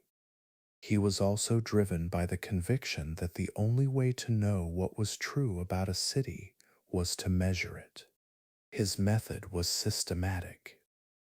Trained investigators walked every street in London, interviewing school board visitors and policemen, and relieving officers, and anyone else with professional knowledge of the conditions in each street. They recorded their findings on a series of maps that covered the entire metropolitan area. The 7 color categories Booth used ran from black, representing the lowest class, through degrees of poverty and working class comfort, to the pink and red of the middle classes and the yellow of the wealthy. The maps that resulted were not comfortable documents. The black streets and the dark blue streets, the streets of chronic poverty and semi-criminality in Booth's classification, were distributed across the metropolitan area in a distinct pattern. It demonstrated, more clearly than any political speech could have done, that poverty in London was not a marginal condition affecting a small and identifiable population. It was a structural feature of the city's life, present in almost every neighborhood, concentrated in some, impossible to ignore in the aggregate. Booth himself was not a socialist. He was a shipowner and a businessman, and his politics were those of a practical Victorian liberal who believed that accurate information was the precondition for effective policy. What his maps showed him, and what they showed the progressive politicians and social reformers who used them as a planning tool for the next 2 decades, was that the scale of London poverty was large enough to require a response that individual charity could not provide. The old poor law, the parish vestries, the voluntary soup kitchens, and charitable missions. These had served a smaller and simpler city. The city that Booth mapped required something more systematic, and the creation of the London County Council in 1889 was, in part, a response to exactly this recognition. Tower Bridge was begun in 1886, the same year Booth started his survey, and completed in 1894, 8 years of construction involving 11,000 tons of steel. This was in a framework that the architect Horace Jones and the engineer John Wolfe Barry deliberately clad in Gothic stonework. The decision to make the bridge look medieval being made with clear eyes and a clear purpose. The bridge crossed the Thames immediately east of the Tower of London, at the point where the river bent and where the medieval bridge had stood, or rather, where it had stood before it was demolished in 1831 to be replaced by the new London Bridge further west. A bridge at this location needed to read from the river as compatible with the tower's medieval skyline, not because the Victorians were incapable of building something modern, as the ironwork beneath the stone cladding demonstrated, but because they had begun to understand that the relationship between a great city and its own history was something to be managed rather than simply overwritten. Tower Bridge was the Victorian city making a deliberate decision about what it wanted to look like, and choosing at this particular point on the river to look old. The bascules that lifted to allow tall ships through opened for the first time on June 30, 1894, before a crowd gathered on both banks. The river below the bridge remained a working river. The Pool of London, between Tower Bridge and London Bridge, was still one of the busiest stretches of commercial waterway in the world. Its surface was crowded with the lighters and barges and coasters that fed the great docks downstream. The docks themselves, the West India Docks, the East India Docks, the Surrey Docks on the south bank, the Royal Victoria and Royal Albert Docks further east, were the economic engine of an imperial city. Their enclosed basins received the sugar and the tea and the timber and the wool that sustained the commercial civilization of which London was the center. The men who worked the docks, the dockers, the stevedores, the porters, and the lightermen, were among the most precarious workers in the city, hired by the day, sometimes by the half day. They gathered each morning at the dock gates in numbers that always exceeded the work available, and dispersing at the end of the day with whatever they had earned, or nothing if they had not been chosen. The dock strike of 1889, in which the dockers walked out in demand of sixpence an hour, the dockers' tanner as it became known, and held out for 5 weeks against the dock company's resistance, was one of the founding events of the modern labor movement in Britain. The strike was won, partly through public sympathy, partly through financial support from the Australian trade unions that arrived by telegraph at a decisive moment, and partly through the organizational intelligence of the strike leaders, among them John Burns and Tom Mann, who understood that a 5 week strike in a city that depended on the docks required a level of public support.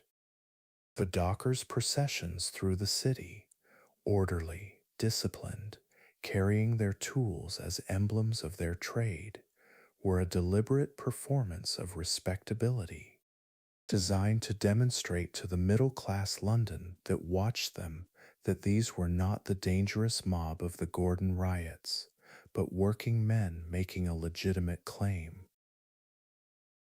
The city that the county council inherited in 1889 was also a city in the middle of a technical transformation whose pace was accelerating faster than its governance could track. The horse omnibus was giving way gradually to the electric tram. The gas lamps that had lit London's streets since the early 19th century were being supplemented in the wealthier districts by electric arc lamps. Their cold white light was sufficiently different from gas flame that contemporaries found it unsettling, too bright, too steady, lacking the warmth and the flicker that gas had accustomed them to.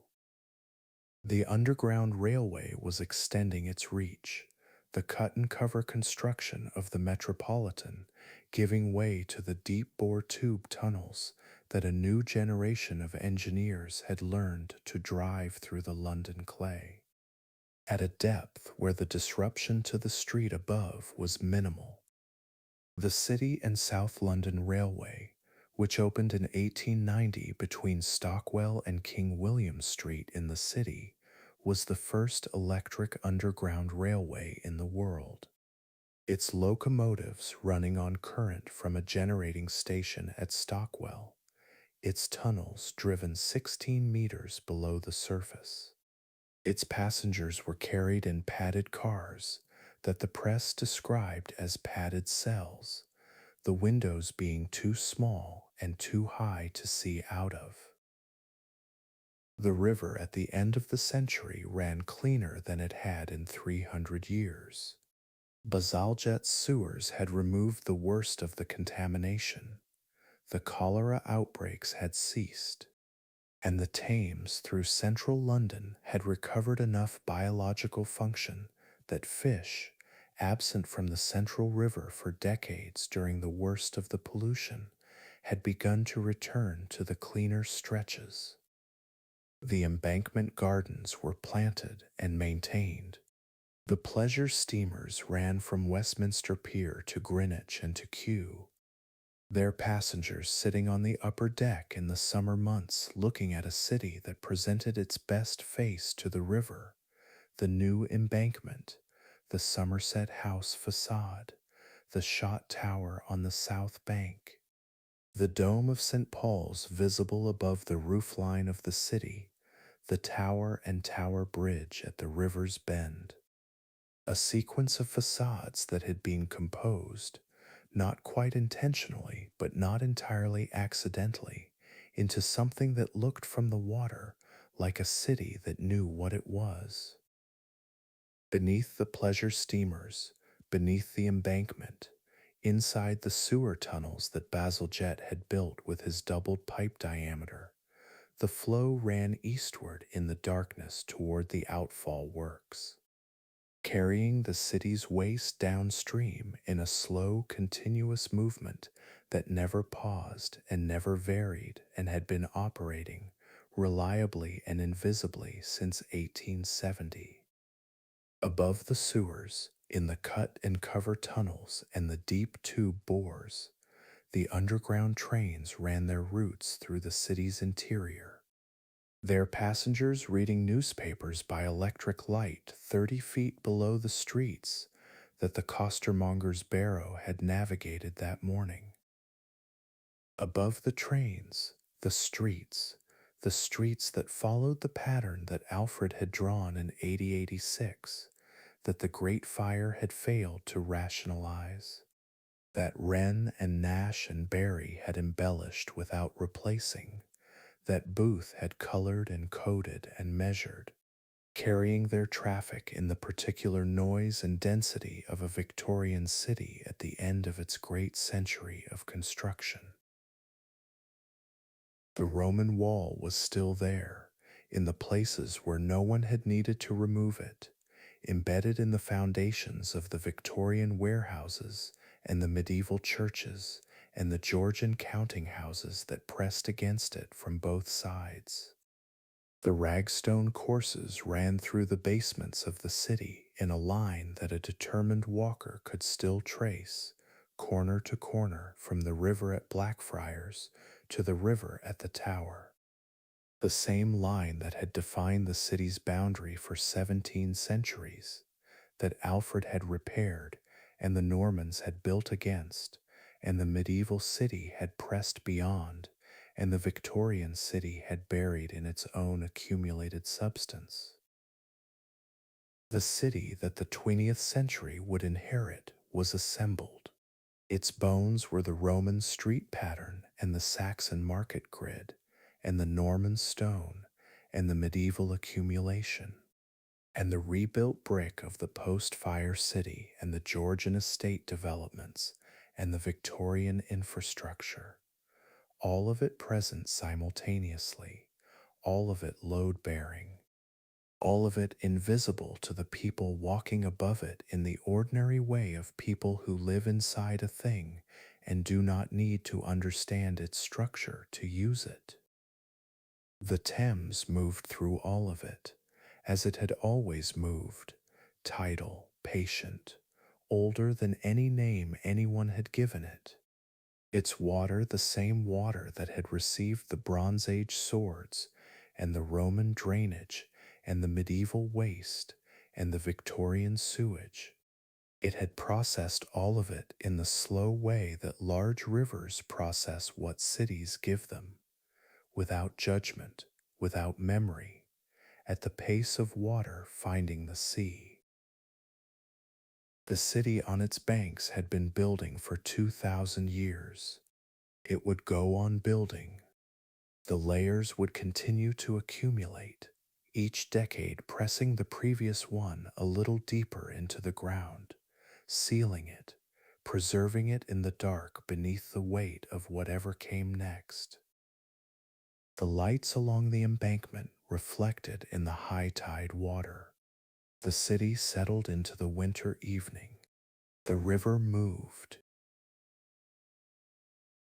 The journey is complete. Rest well.